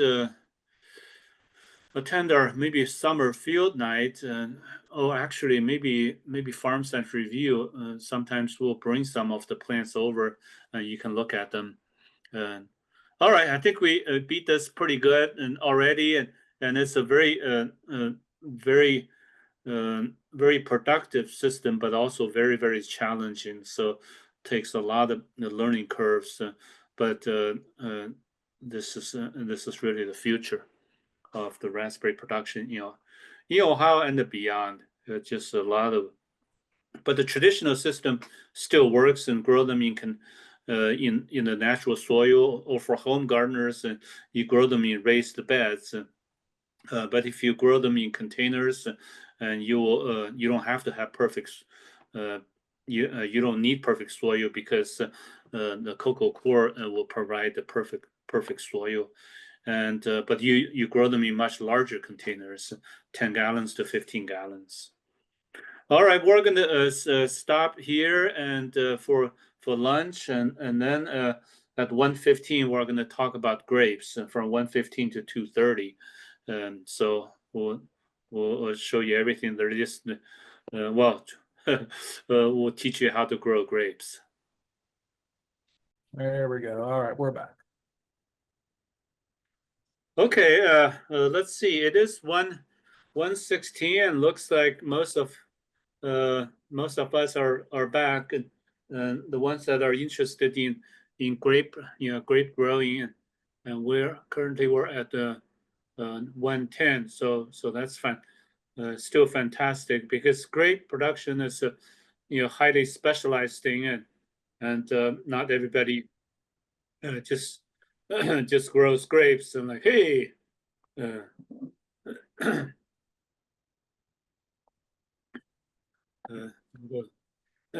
Okay, grape growing. So still our Huey, Dewey, Louie show, and looks like everybody's. Gary, do you want to kind of reiterate the structure of this, just in case new people are on here? I don't know how many new people would be, but yeah. How about this? Do you want to give us run your spiel, rewind? Yeah, so for anybody who's joining us for the grape session that's new and did not join us this morning, the way this kind of webinar will be structured, Gary will be the one that mostly goes through the slides, and then if you have any questions, like real time, if you see something that you have a question about specifically as Gary's going through it, if you would use the Q&A section. There's two different sections. You can use the chat or the Q&A, but if you have a question that's pertinent to the presentation, please use the Q&A section, and then I'll be typing out answers best I can in that area. And then yeah, so that's kind of the general structure of the way this webinar will work. And so Ryan will answer your questions in the Q&A, and once a while I will just kind of surprise him with a comment like, "Hey, what do you think about this?" And then Ryan will fall off the chair. Yeah, yesterday we're talking about surprising him. As soon as I see him getting a piece of chocolate into his mouth, and then I'll ask him a question.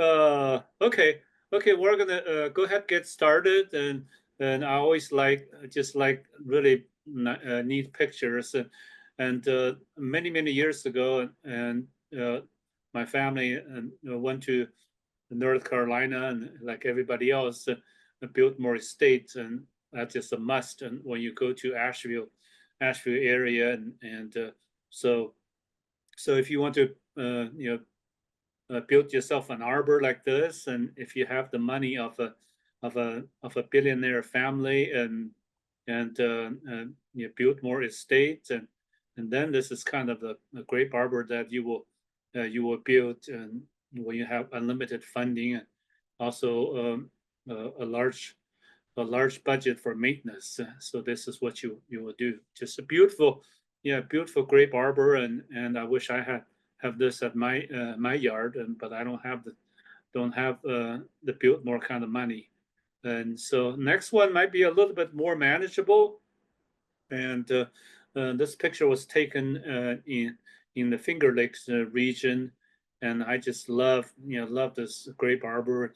I guess even though it's called a grape arbor, the plants do not have to be grapevines, so you can have some some grapevines, and you can also have some other plants that look like grapes. But anyway, so this is such a beautiful place to take a rest, and do whatever, and maybe just take a nap in the afternoon. Anyways, so for the home landscape, this would be highly ornamental or decorative. And so if you do this, and then so if you just grow the leaves, and then it would be pretty easy, and most varieties will do very well, like good old Concord, Reliance, Catawba. They grow, they're very vigorous and just produce a lot of leaves. But if you have to worry about quality of the fruits, and then if you're making wine, and that would be a whole lot more serious. So I had a slide, and to thank Ohio Grape Industries Committee for the financial support of our grape extension program. And so we're quite lucky to have some financial support to keep our program going. And here's another picture from the same vineyard and winery, and this particular winery, and this is kind of almost a demonstration vineyard, and they had beautiful looking vines, and they also have kind of descriptions of each variety, and what they see at the vineyard from the wine and all that, and they just take great pride in maintaining their vineyards, and very impressed by what they have. And this particular picture, I'm not sure, can't remember where I found this, whether that was online or what. But anyway, just a beautiful picture of a grape arbor with a lot of ornamental plants. So just make sure you grow cold hardy varieties like French American hybrids or American varieties, and then you will be really good. And so let's maybe talk about the variety selection a little bit. And for the most part, there are three different types. And you have your American type. So folks probably have heard of a Concord, and that's the poster child for American types. And a lot of people like it, and there are also people who go like, oh, okay, I don't know about this foxy flavor. Foxy flavor, and but I like the taste, and a little bit foxy flavor is actually good. And when I was in college, I actually tasted one true American native grapes with the full foxy flavor, and that was actually awful. That was actually awful. It's never ate a skunk before, and I felt like I ate a skunk. So the truly native wild grapes with foxy flavor, that's not a good experience. But but I don't know whether anybody would go out of the way to bite into a skunk. Just my wild analogy. So American type Concord Catawba, French American hybrids, and there are a lot of them. Most of our cold hardy varieties with good tasting fruits are French American or European American hybrids. And then you go with the vinifera grapes, which is 100% European. And so things like the ones you get in grocery stores, Thompson seedless and Flame seedless, they are all European varieties. They have very good taste, but they're not cold hardy enough. However, if you live along the lake, kind of close to Lake Erie, you get the lake effect. So there are quite a few European varieties like Cabernet Sauvignon, Merlot, and those could be grown where you have lake protection. Where you don't have that, and it's kind of a gamble. So there are some varieties that growers try to grow. Anyways, so it's 3 different types. So good old Concord grape. It's a standard of juice quality. You know, people who purchase grape juice, and you're used to the Concord and Welch's grape juice. There are white grapes and there are blue grapes. So Concord grape juice, it's definitely fantastic. So when you drive from Ohio to Niagara Falls, and when you see acres and acres of vineyards, a lot of them, a lot of those grape varieties, grapes is of Concord variety. So still a good variety, but it's highly susceptible to black rot. So if you can't control it, can't effectively control black rot, you may want to think about a different variety. But Concord is still very popular. And so if you go like, okay, well, I would like to grow Concord, but I don't like the diseases and disease and black rot, and I don't like the seeds.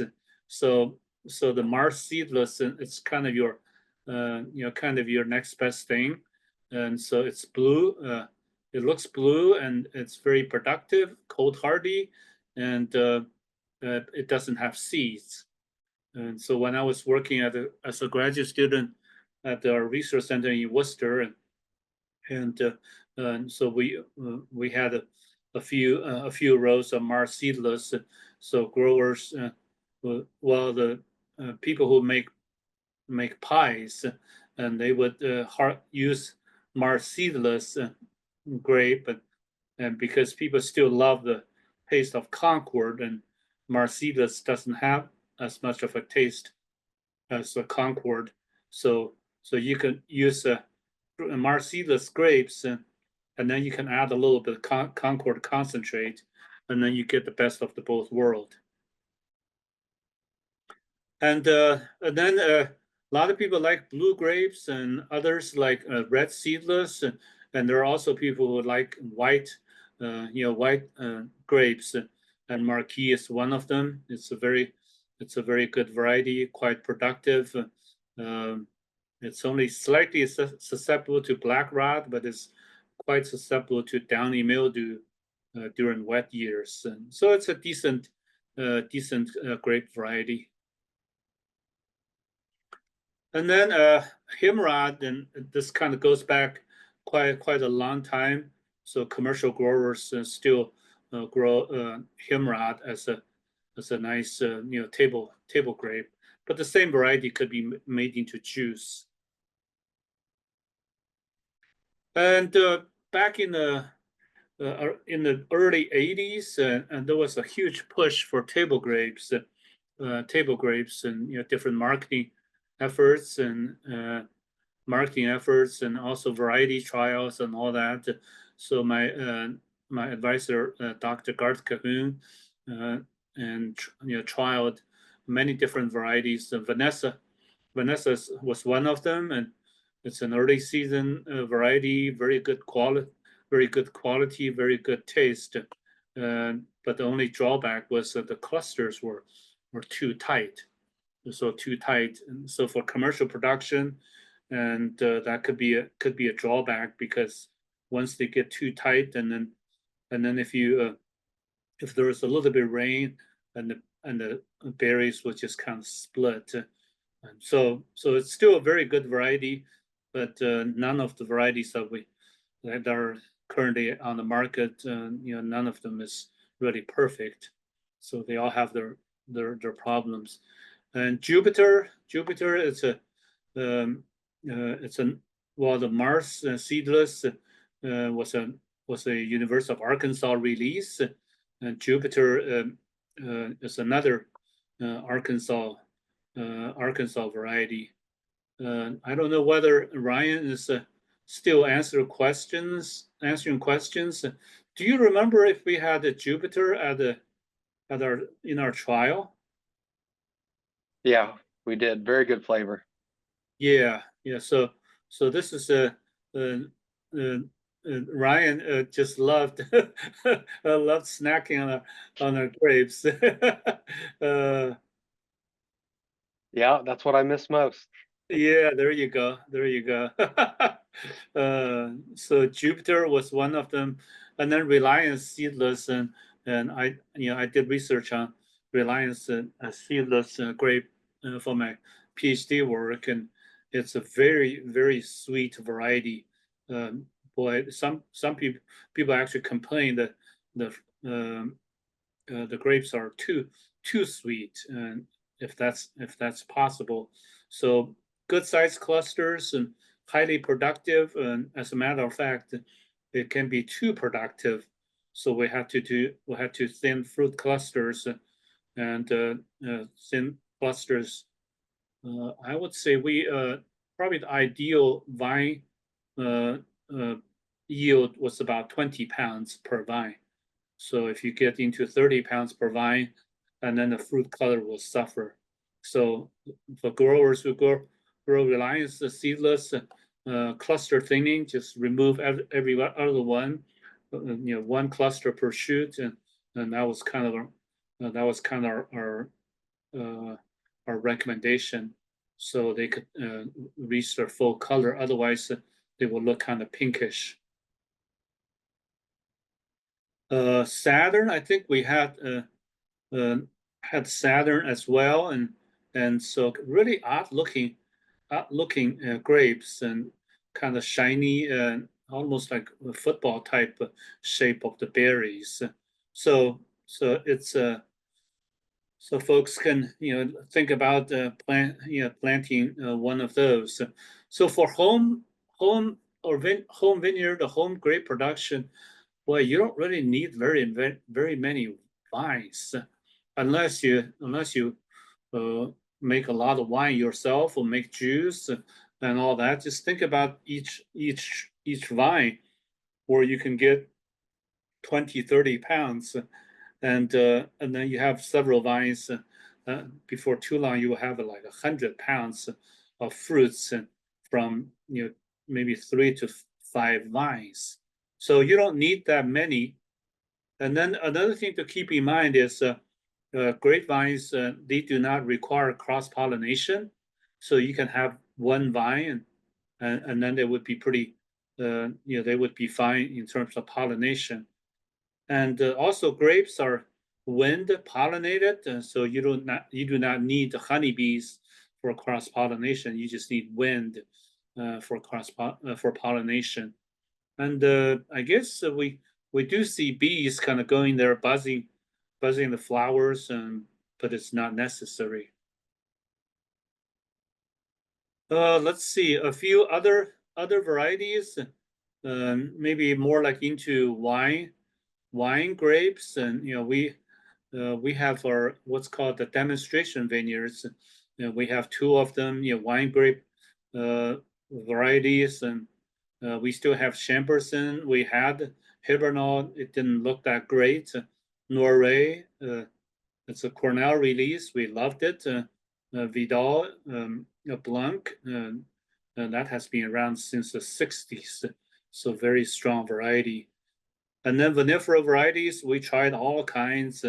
And our soil at OSU's South Centers in Piketon, they are not that great, and we had a hard time growing a lot of vinifera varieties.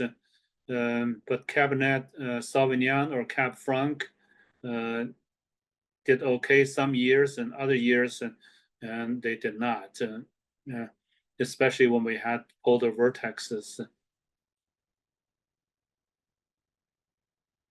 So this is what the Chamberson looks like, and is Ryan still busy answering questions? And do you want to say a couple words about Chamberson? Sure. I don't know. I would kind of consider Chamberson just one of Ohio's probably just kind of staple red wine grapes. It does well. For those that don't know, OSU has research vineyards, 3 of them, one up on the lake, one in Worcester, and then one there at Piketon to sort of represent the 3 growing zones in Ohio. And Chamberson does well across the state. I mean, it's just a really good, solid variety that if you're interested in wine grapes, obviously with any grape variety, there's disease pressure, but Chamberson holds well. It does well against most of our diseases with good spray programs, and it's highly productive. It just consistently will put on a nice crop year after year. So just a really good all around wine grape variety. And it makes it makes decent wine too as a varietal. It may not be as great as as other like Cab Franc or Cabernet Sauvignon or what, but it's still still makes a decent varietal wine, and a lot of our growers use it in their blend, in the blends. But it's very, like Ryan said, it's very productive, consistently productive. So that's the neat thing about those. And so, and like all wine grape varieties or grape varieties, they have their weaknesses too. And so overcropping, and just too many clusters, and that's not a good thing, because you have to mechanically thin them, removing them. And most of the hybrids are susceptible to sulfur, which is a very very common fungicide, organic fungicide. So performed very well. And Norway, it's another hybrid that came out of a New York experimental station, Cornell University, and this one it's very vigorous. And so in the world of grape growing, we normally don't like seeing that, because when they grow too much, we're not in the business of growing leaves. We're in the business of growing, growing fruits. And so with Norway, you kind of have to give them, room to grow. So the typical spacing between vines is 6 foot, and with Norway, you want to plant them on 8 foot spacing between vines. So and then just a few others, and we may need to. And then cold hardiness, depending on how cold our winter is. So when the polar vortexes show up, sometimes they can sustain. So moderately hardy, and so they are not as hardy as the Minnesota varieties. Speaking of Minnesota varieties, and we planted a few of the Minnesota varieties. Frontenac is very vigorous. supposedly, I'm not sure what I can call that disease resistant, maybe disease tolerant. And so wine has flavors of cherry and plum, can be high in acidity. Yeah, I would say can be very, very high. So for winemakers, and they have to do things to reduce acidity. So you can make red and rosé and also port and out of Frontenac. And it has been a pretty dependable variety in terms of production. But the bad news is with any of the Minnesota varieties is they would break buds early, and sometimes they could be zapped by spring freezes. So that's just like all varieties, they have their drawbacks. So when you have extremely cold hardy varieties, but they break buds early, they could be damaged by spring freezes in May, around early May. So this year, since we did have several polar vortexes, my feeling is the Frontenac, the Minnesota varieties will do well. We probably sustained quite a bit damage on our other varieties. So we'll see how they fared, and after we assess the bud damage. So another Minnesota variety is called Marquette. Marquette, and supposedly, I'm not sure, resist downy mildew, powdery mildew. Maybe just less susceptible. So makes pretty good wine. I have tasted Marquette wine, and I'm personally not as picky as other folks, and with the true kind of wine connoisseurs and sometimes snobs, I guess. But anyways, they may say, "Oh, Marquette, what? Yeah, this I can't drink this," but I like it myself. So these are just a few pictures. So you have Frontenac Blanc, Frontenac Gris, La Crescent, Itasca, and so quite a few very cold hardy varieties. And then Vidal Blanc, it's a French-American hybrid, and this variety has been around for a long time. Vidal Blanc, grape clusters and lots of them, and they tend to be overproductive as well. So a lot of times the growers have to thin the fruit clusters.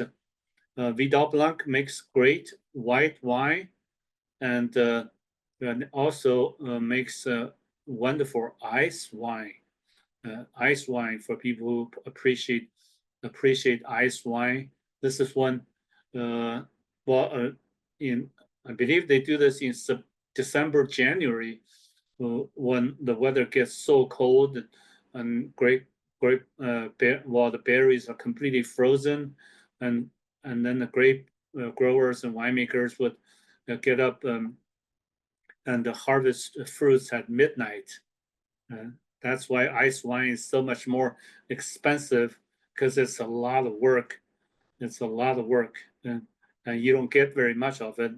Yeah, so that's why ice wine, just a little skinny bottle, and that could sell for $50 to $70 a bottle. And then we also trialed Chaminade. It's a late season white wine grape variety, and so for people who wonder where it came from, and its parents, it's a Gewürztraminer. Just try that, and to impress your friends.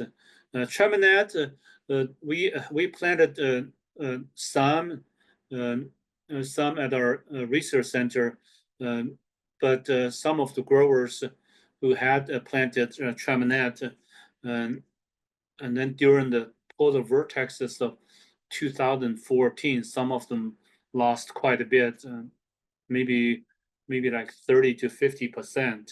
So it can be damaged, even though it's supposed to be cold hardy. So Ryan, what kind of questions are we getting? I just didn't want to talk forever, and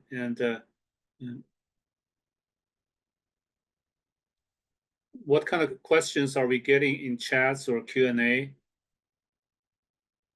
Not a lot of questions in this one, but one just popped up, just talking about what kind of critters like grapes. Oh, okay.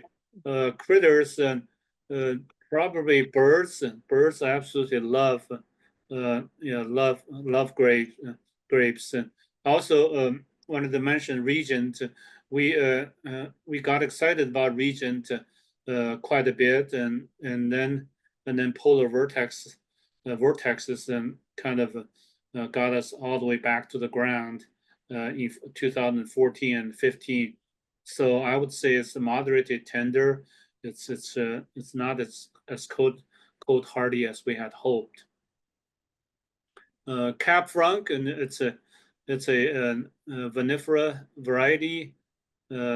So for people who have moderate, have lake protection, they could grow that. And then if you are in a high elevation, maybe you could grow Cab Franc. And we tried Cab Franc many times, and then lost some during the years, and then replanted some. So it's always touchy. So site selection, full sun for grapes, and grapes do not like shade, so full sun all the way. And then soil pH is about 6.5, and so typical spacing is 6 to 8 feet between vines and 10 feet between rows. And also vine support and trellis is absolutely essential, because we're talking about vines.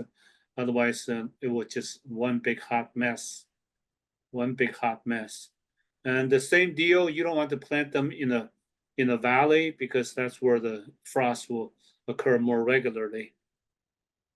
Yeah, just cold air settles, and so you kind of want to. So if you want to start a vineyard, and so the vineyard should be placed on the highest possible spot of your farm, and that's how you protect them from cold injuries and also frost damage. So the cold injuries occur during late December, entire month of January, and maybe a little bit in February. But in spring, there are also spring freezes. So when the leaves are out and maybe reaching almost full expansion, and then the cold snap comes in, and then this is what you get. And we unfortunately, the Minnesota varieties, we have seen quite a bit of spring freezes. So typical pH, and again, do a soil test, and also get a soil map to see what kind of natural native soil that you have, and also do a soil test. It's never good to plant grapes where you have very poor drainage, and this is just one picture of poor drainage. And so if you want to install or plant a vineyard, and then you have to be a whole lot more serious. And so if you see water puddles and poor drainage, you have to install tile drainage between vines. So the tiles would be like installed right here. So that will channel the water away from the vineyard. So between rows. So soil testing, don't guess the soil test. So we already talked about that. And a few things about nutrient deficiencies, or soil. If you want to establish a large vineyard, you definitely wanted to apply lime or sulfur to modify the pH. Okay, you do. It's actually recommended to start thinking about this like 2 to 3 years beforehand. But for home gardeners, it's not as big of a deal. And for commercial guys, organic matter content, and it's actually better to have organic matter being somewhat low, because you don't want your grapes to grow like crazy. But if your organic matter is already high, you can't really do much about that. You just need to increase the vine spacing.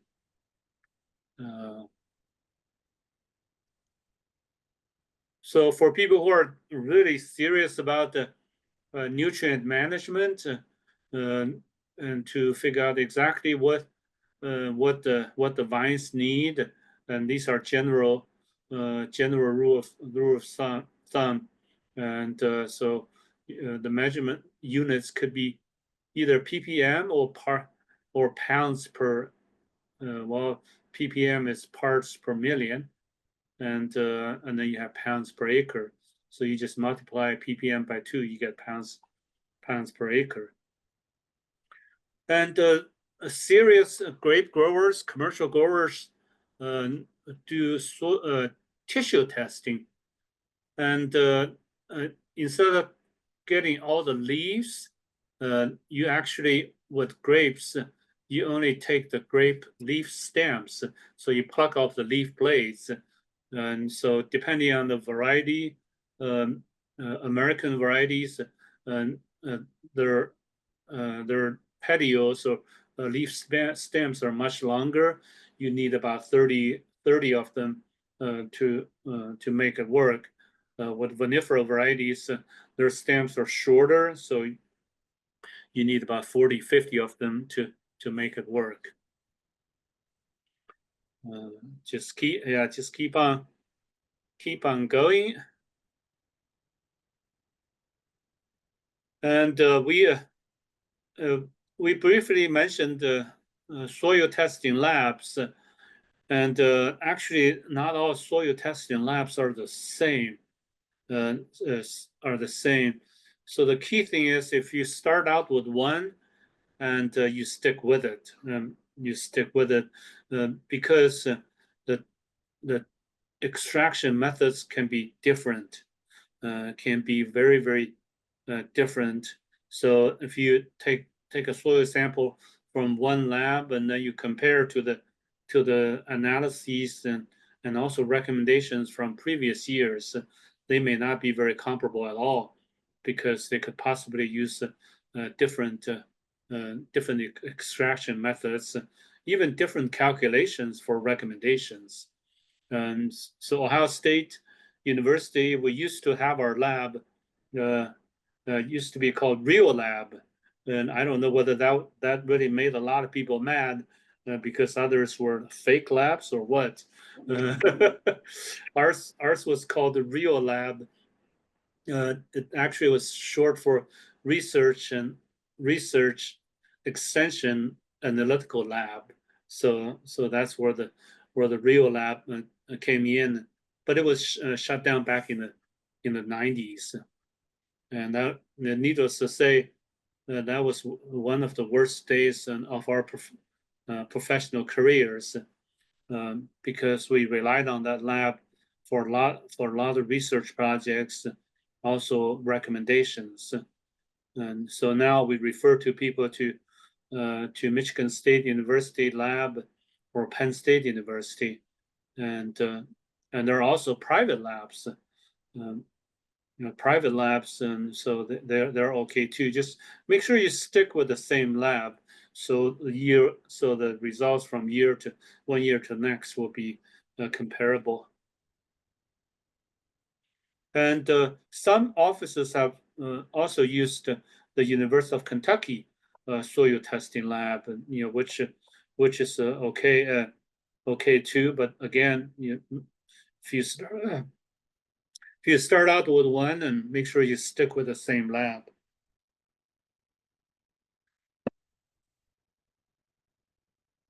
Okay, so where do you purchase plants? For home gardeners, and it's really not that big of a deal. There are quite a few mail order companies, and there are also retail stores and garden centers in your area. And just make sure you know which varieties you are getting, and if they happen to carry the variety that you have that you would like to plant, that would be okay. But for larger growers, and when you have to purchase in hundreds and thousands and tens of thousands, so make sure that you get them from a reputable nursery. And you can also propagate your own too. Grapes are the easiest ones to plants to propagate. You can take cuttings, and I typically take a cutting with two buds. And so top bud will send out the shoot, and bottom bud where the node is, and that's where most of the roots will come from. So it's just a two bud cane, two bud stick, and make sure you stick the bottom end into the potting mix or the raised bed, and then that works pretty well. But if you buy hundreds and thousands and lots and lots of plants, you definitely wanted to get your plants from a reputable nursery. And then some varieties vinifera's are grafted. So there are these machines, and this grafting machine, and then you can create notches and using this little gadget, and then you have your rootstock, and then you have your variety, and then you connect them, make these little notches, and you stick them together, and then you also dip them in wax like this. And then you put them in a kind of warm and moist chamber to encourage the grafted plants to produce callus tissue, and before too long they grow into one union. A little bit about a training system.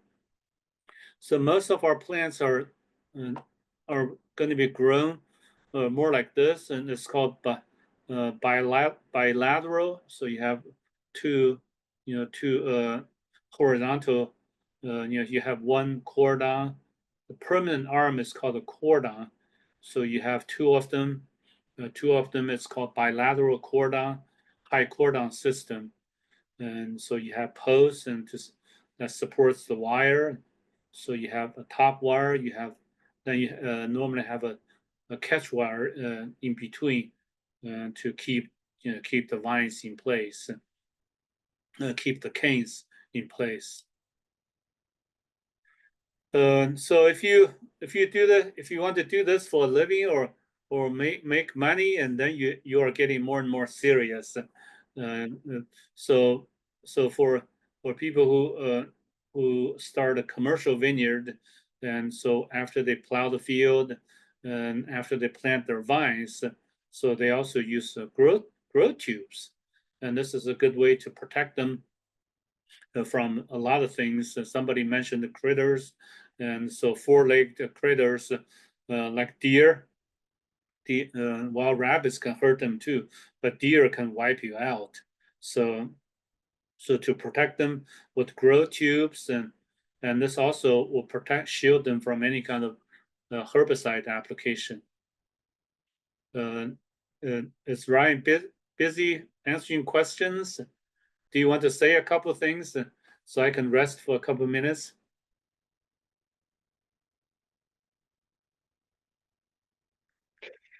Sure.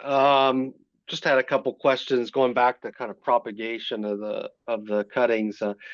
Grapevines can be fairly easy to propagate from cuttings. I guess certain care needs to be taken that some varieties are patent pended or patented varieties, so you kind of have to pay attention to that. That's illegal to propagate, but for the most part, they're actually very easy to propagate. Just take some dormant cuttings, like Gary said, 2 or 3 nodes, and just to make sure that one of them's below the soil line, at least half an inch to an inch, and that's where the rooting occurs, is at that node. So they're pretty easy to propagate, and we've known some people to actually establish whole vineyards from just propagating from dormant cuttings. So it's a very effective and cheap way to do it. It's a lot more work because you have to do it yourself, but it's pretty effective and easy to do. Okay, But yeah, very good. Yeah, very good, Ryan. Yeah, you could actually just with the cuttings that you take, you can directly poke into the ground and just let those canes sit there, yeah, till about June, and then when you pull them, try to pull them up, and you'll have a hard time getting them up, and then you know that that particular cane rooted. So it's so grapevines are, one of the easiest plants to propagate. And grapevines can last a long time. Yeah, like some of the vineyards in Italy and France, their grapevines can be as old as 100 years old. So in theory, they can last a long time. So if your vines are unrooted, and then if you have a huge mess on top, you could just trace back to the ground level and then find a few new canes and just pull them up and train them as new trunks and cordons, and then you can cut off the rest. So just planting techniques and when you buy a dormant vine. So this is the soil level, and soil level. So there are all unrooted vines, and this is this is how you plant them. You have a massive root system. Make sure you spread the roots out easily, and spread them out. Some of them could be pretty long, so you could trim, cut back some. So this is soil line, and then if you have two canes, you could cut them back. Make sure you have a couple buds, couple visible buds, and so this is soil line, and the root mass is a couple inches, several inches below. So the unrooted vines are relatively easy, or easier to plant, and some of the plants are grafted, and grafted plants are much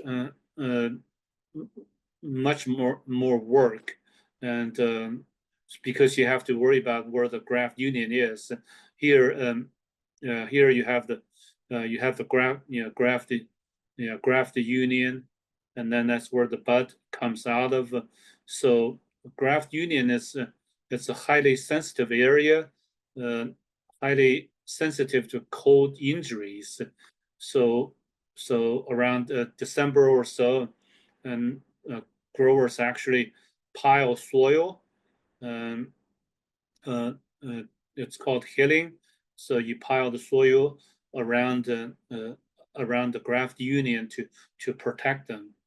And then once you do the hilling, and then in the spring you have to remove the soil, which is a lot of work. So that's the bad news. The good news is that there are machineries that you can use to do this work, but it's still a lot of work. Still a lot of work. And then for people who plant a lot of vines, and a tree planter is a good way to do it, and then they can use a tractor to dig trenches, and then this is a good way to lay the plants and have the roots kind of spread out as much, and then you can cover the soil. But make sure the vines are properly watered, and otherwise they will dry out pretty fast. And then our just a couple slides about the soils in Piketon, and our soil is not that great, but we managed to grow a few varieties, and our soil is definitely poorly drained, so we installed tile drainage for tile drainage in our vineyard before everything goes into the vineyard. So the typical system is you have clean cultivation underneath the grapevines, and then you have sod between as a sod cover between rows, so you can have your machinery, tractors, and all that go through during the growing season. But to keep the weeds under control, and that's a lot of work. But that's absolutely essential. So the drainage tiles that we used, they were 4-inch perforated tiles, and they were buried about 30 inches deep, and installed by a commercial operator. It was very expensive, very expensive. Okay, somebody mentioned, I think somebody mentioned critters earlier, and this is how we keep our grapes away from the birds. Ryan, do you want to say a couple words about these things while I take a break? Yeah.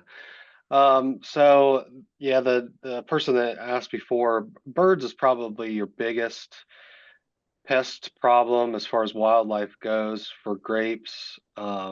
Deer, raccoon, they're all problems, but birds will absolutely decimate a grape crop if you allow them to, especially reds. For some reason, they're attracted to the red grapes over the white grapes, but they will go after the whites as well. And we've used a number of different options. There's propane cannons that you can put out. Problem with propane cannons is that if you're close to neighbors, they don't like a cannon going off randomly all day and all night long to keep the birds away. That's an option, but it's also can have some problems.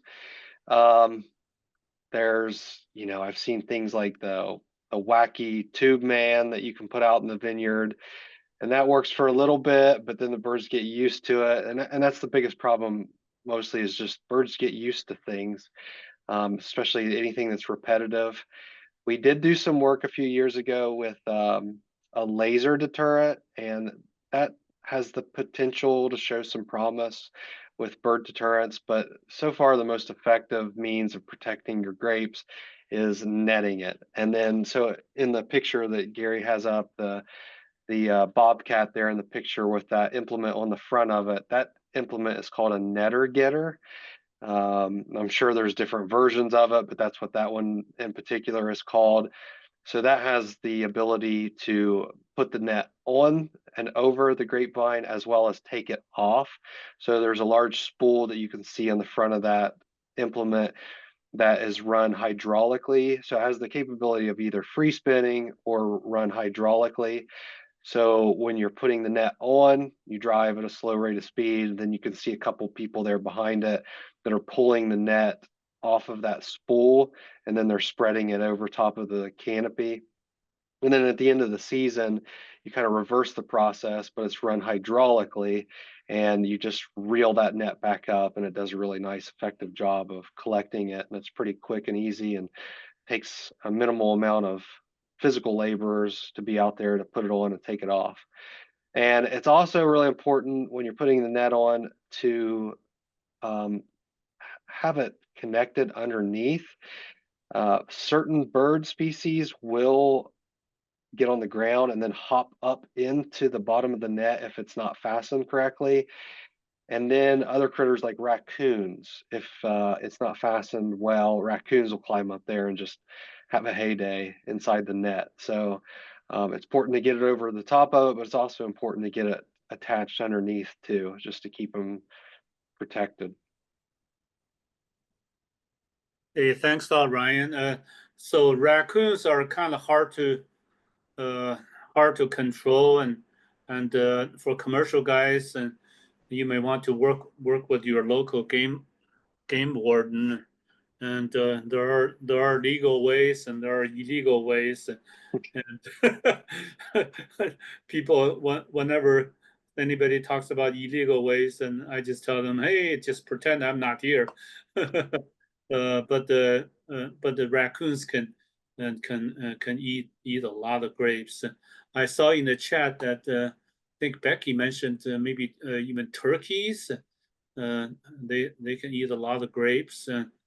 And yeah, so without the protection, and boy, it's just you can lose a lot of grapes pretty fast. When I was in graduate school, my advisor used to have a few rows of grapevines at Waterman Farm. It used to be called Lane Avenue Farm back in the good old days. So so there are a lot of power lines near the farm, and then there were a lot of birds, and a lot of birds, and I need to talk to a wildlife specialist about this. So you would think that birds will peck the fruits and eat them and just eat the fruits, but these birds, instead of eating the ripe fruits, they would just peck these green berries, and they are like marbles, and they would just peck them off just for fun. so my advisor used to make fun of, well, used to joke with me like these daggone birds, and yeah, they just they're there just to make him really mad and drive him nuts. Luckily, he was promoted and tenured, so life was all good. Otherwise, boy, that would mean war. Well, it was still war. Yeah, just yeah, it looks like they just did this as an exercise just for fun. Not sure why they're not like the squirrels, chipmunks, kind of sharpening their beaks. Yeah, these birds just peck them off just for fun. So keep on going, and then this is what the grape clusters will look like when they're in bloom, and then grapevines when they're in bloom, they smell absolutely very fragrant and just a special grape smell. It's really neat. Okay, talking about a few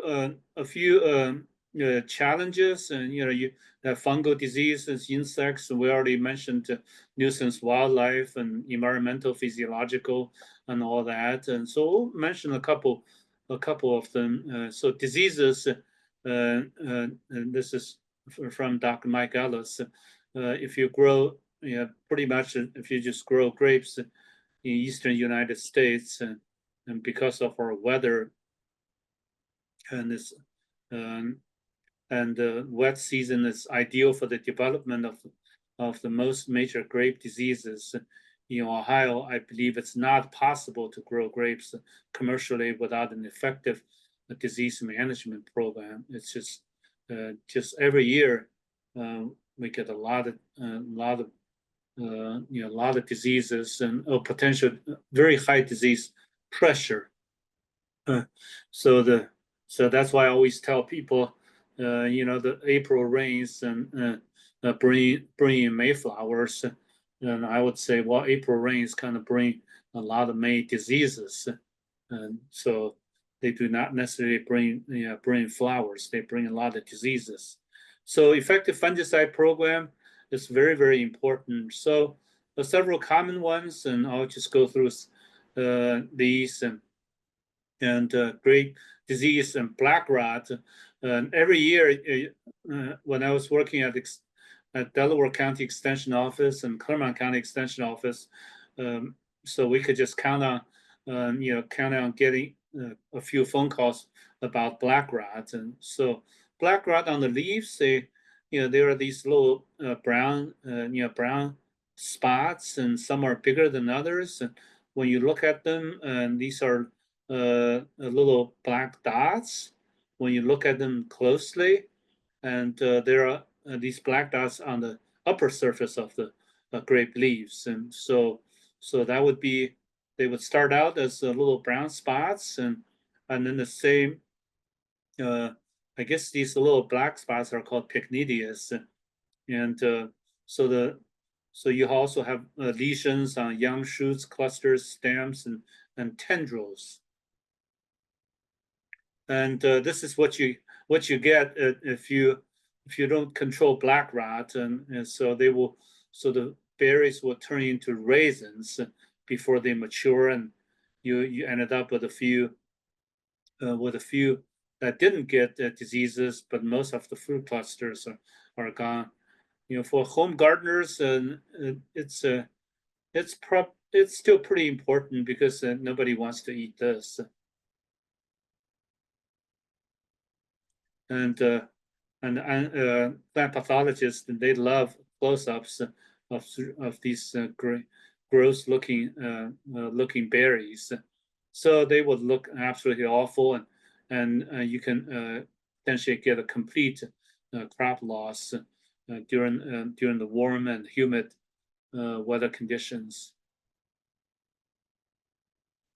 So fungicide application is absolutely essential with black rot control. And the recommended fungicide is mancozeb.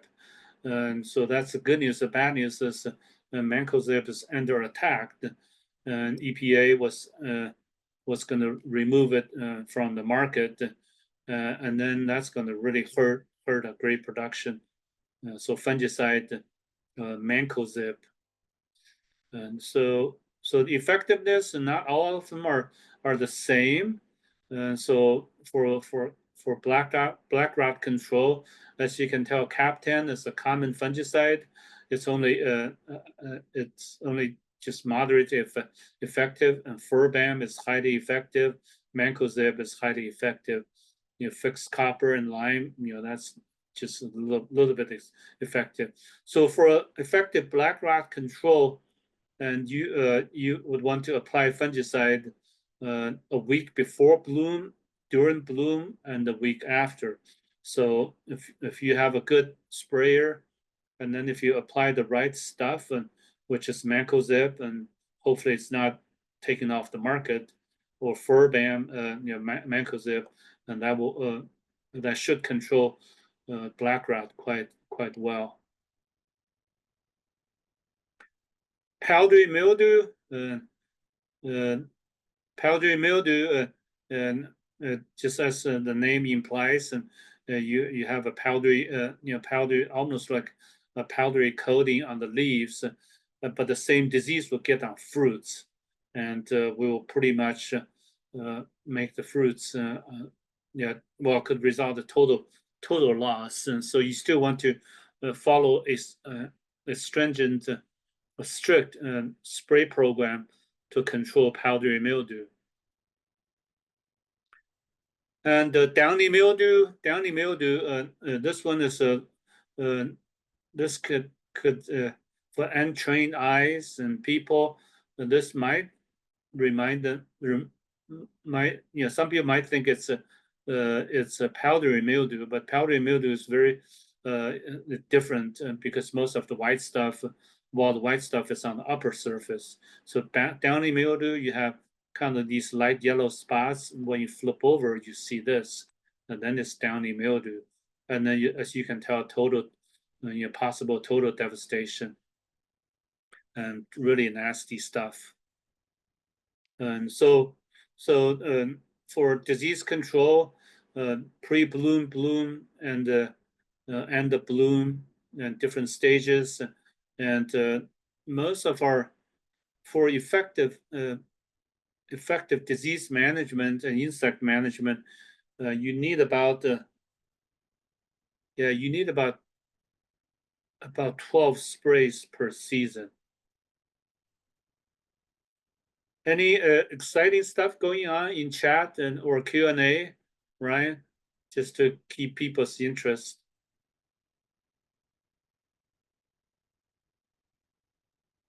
No, it's pretty quiet in the Q&A. Okay, everybody had had good lunches and just Now they're napping under that grape arbor that you showed just earlier. kind of vegged out, and um, so okay, just very important. Just keep the fruit stems nice and clean and all that. And insects, Japanese beetles absolutely love grapes, and here's a picture of a severe Japanese beetle damage. And when I was a graduate student, we used to have a vineyard in Ripley, Ohio. And every year we would go there and do do some work, and in Ripley, Ohio, the one of the research branches, the top priority was tobacco, and the second top priority or next priority was livestock. And so grapes and apples were not that high on the list, and so when we went there, it was like an Albert Hitchcock kind of horror movie, and I mean the entire the sky was kind of darkened by Japanese beetles. Yeah, we can barely find our grapevines.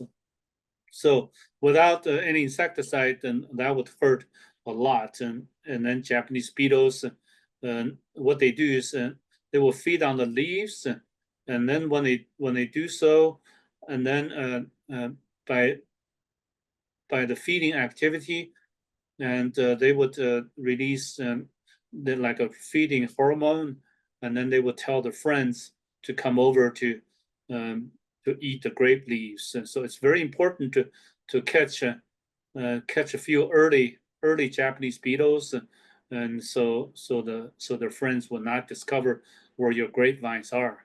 But for a large vineyard insecticide application, a lot of times repeated application will be necessary. For extension educators, our standard joke is if you suspect a Japanese beetle damage, and you should go out and buy a couple of Japanese beetle traps, and then you give them to your neighbors as housewarming gifts. And that's you would, and all of the Japanese beetles will be attracted to their yard, and then you will have fewer problems. Great berry moth, and that's another pest, and you just need to apply a well-timed insecticide to control those. Let's see. So bird, we already kind of discussed this, and boy, this is disgusting to look at this. Very disheartening. So in addition to losing a lot of grapes, and another thing is that birds will peck some of the fruits, and that will invite a lot of yellow jackets, hornets, and then makes your harvest just a miserable experience. And that will also encourage some of the berry rot, and so managing birds is very, very important. When you apply netting, make sure the opening is 2 inches, or not 2 inches, half inches or less. So a little square should be half an inch or smaller. And so we already mentioned the netting, and so Ryan already mentioned these cannons, kind of. It's somewhat effective until birds get used to it. I guess on the West Coast, where they have thousands and tens of thousands of acres, and so they hire falcons, and so one falcon, I believe if I remember correctly, one falcon can monitor. Can't remember where it's 10 acres or 100 acres. I believe it's more like 100 acres. So the falcons, and what they do is, these are trained falcons. And so some of you may have seen these falcon trainers, and these falcons, they will fly away and then they'll fly back and land on their elbow or arm, and just falcons. So these falcons, they are trained to kill birds, and they don't really eat them. They would just kill these birds, and then they would line them up in the vineyard, and one by one. It's a very good, very good deterrent to most birds.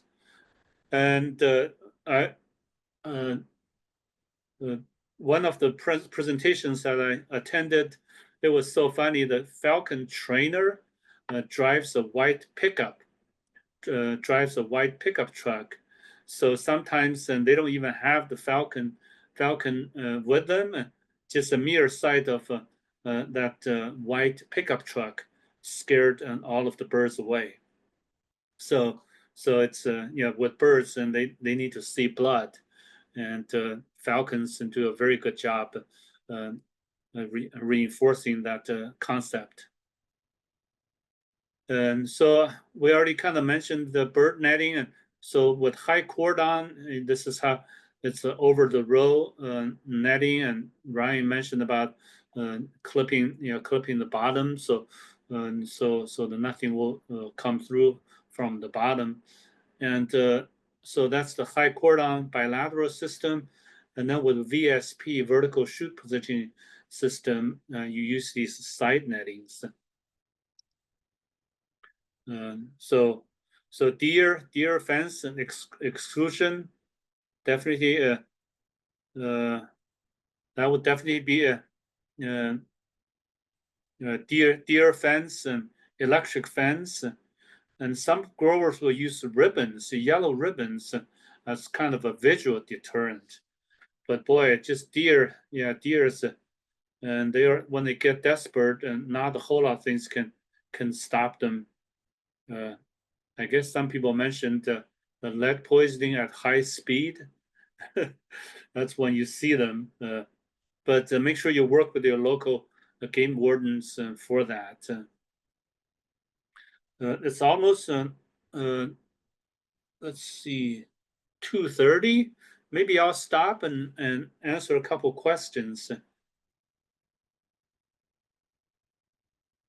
Any exciting questions going on in the chat or Q&A?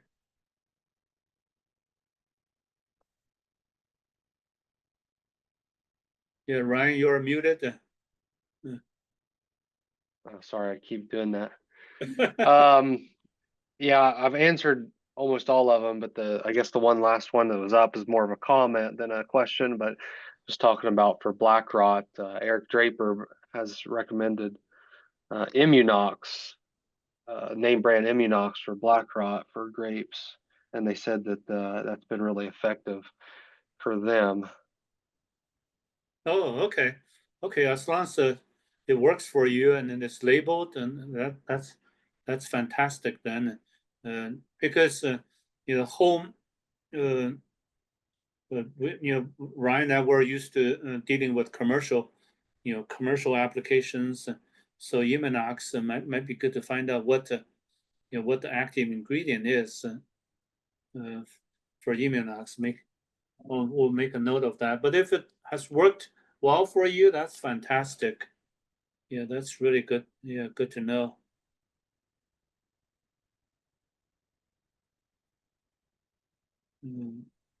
So we're going to save the pruning and training questions for our pruning seminar. Let me look at the chat and see what made a deer fence and says one falcon. Oh, okay, 500 acres. Yeah, 500 acres. I kind of remembered 100, but the falcon, boy, it's very quite expensive. Okay, here we go. Lambda. Okay, so Ed provided active ingredients for that. Thank you, Ed. So Becky, high tensile wires, 9 foot tall, and I remember that was a pretty expensive proposition. Very effective. Yeah, very effective. Okay, so let's see what else. Oh, okay. So and so that's a lot.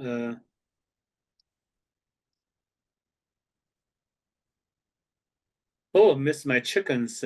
Yeah, feed Japanese beetles to chickens. So with high yeah, with high egg prices, maybe it's time to start yeah, start raising chickens.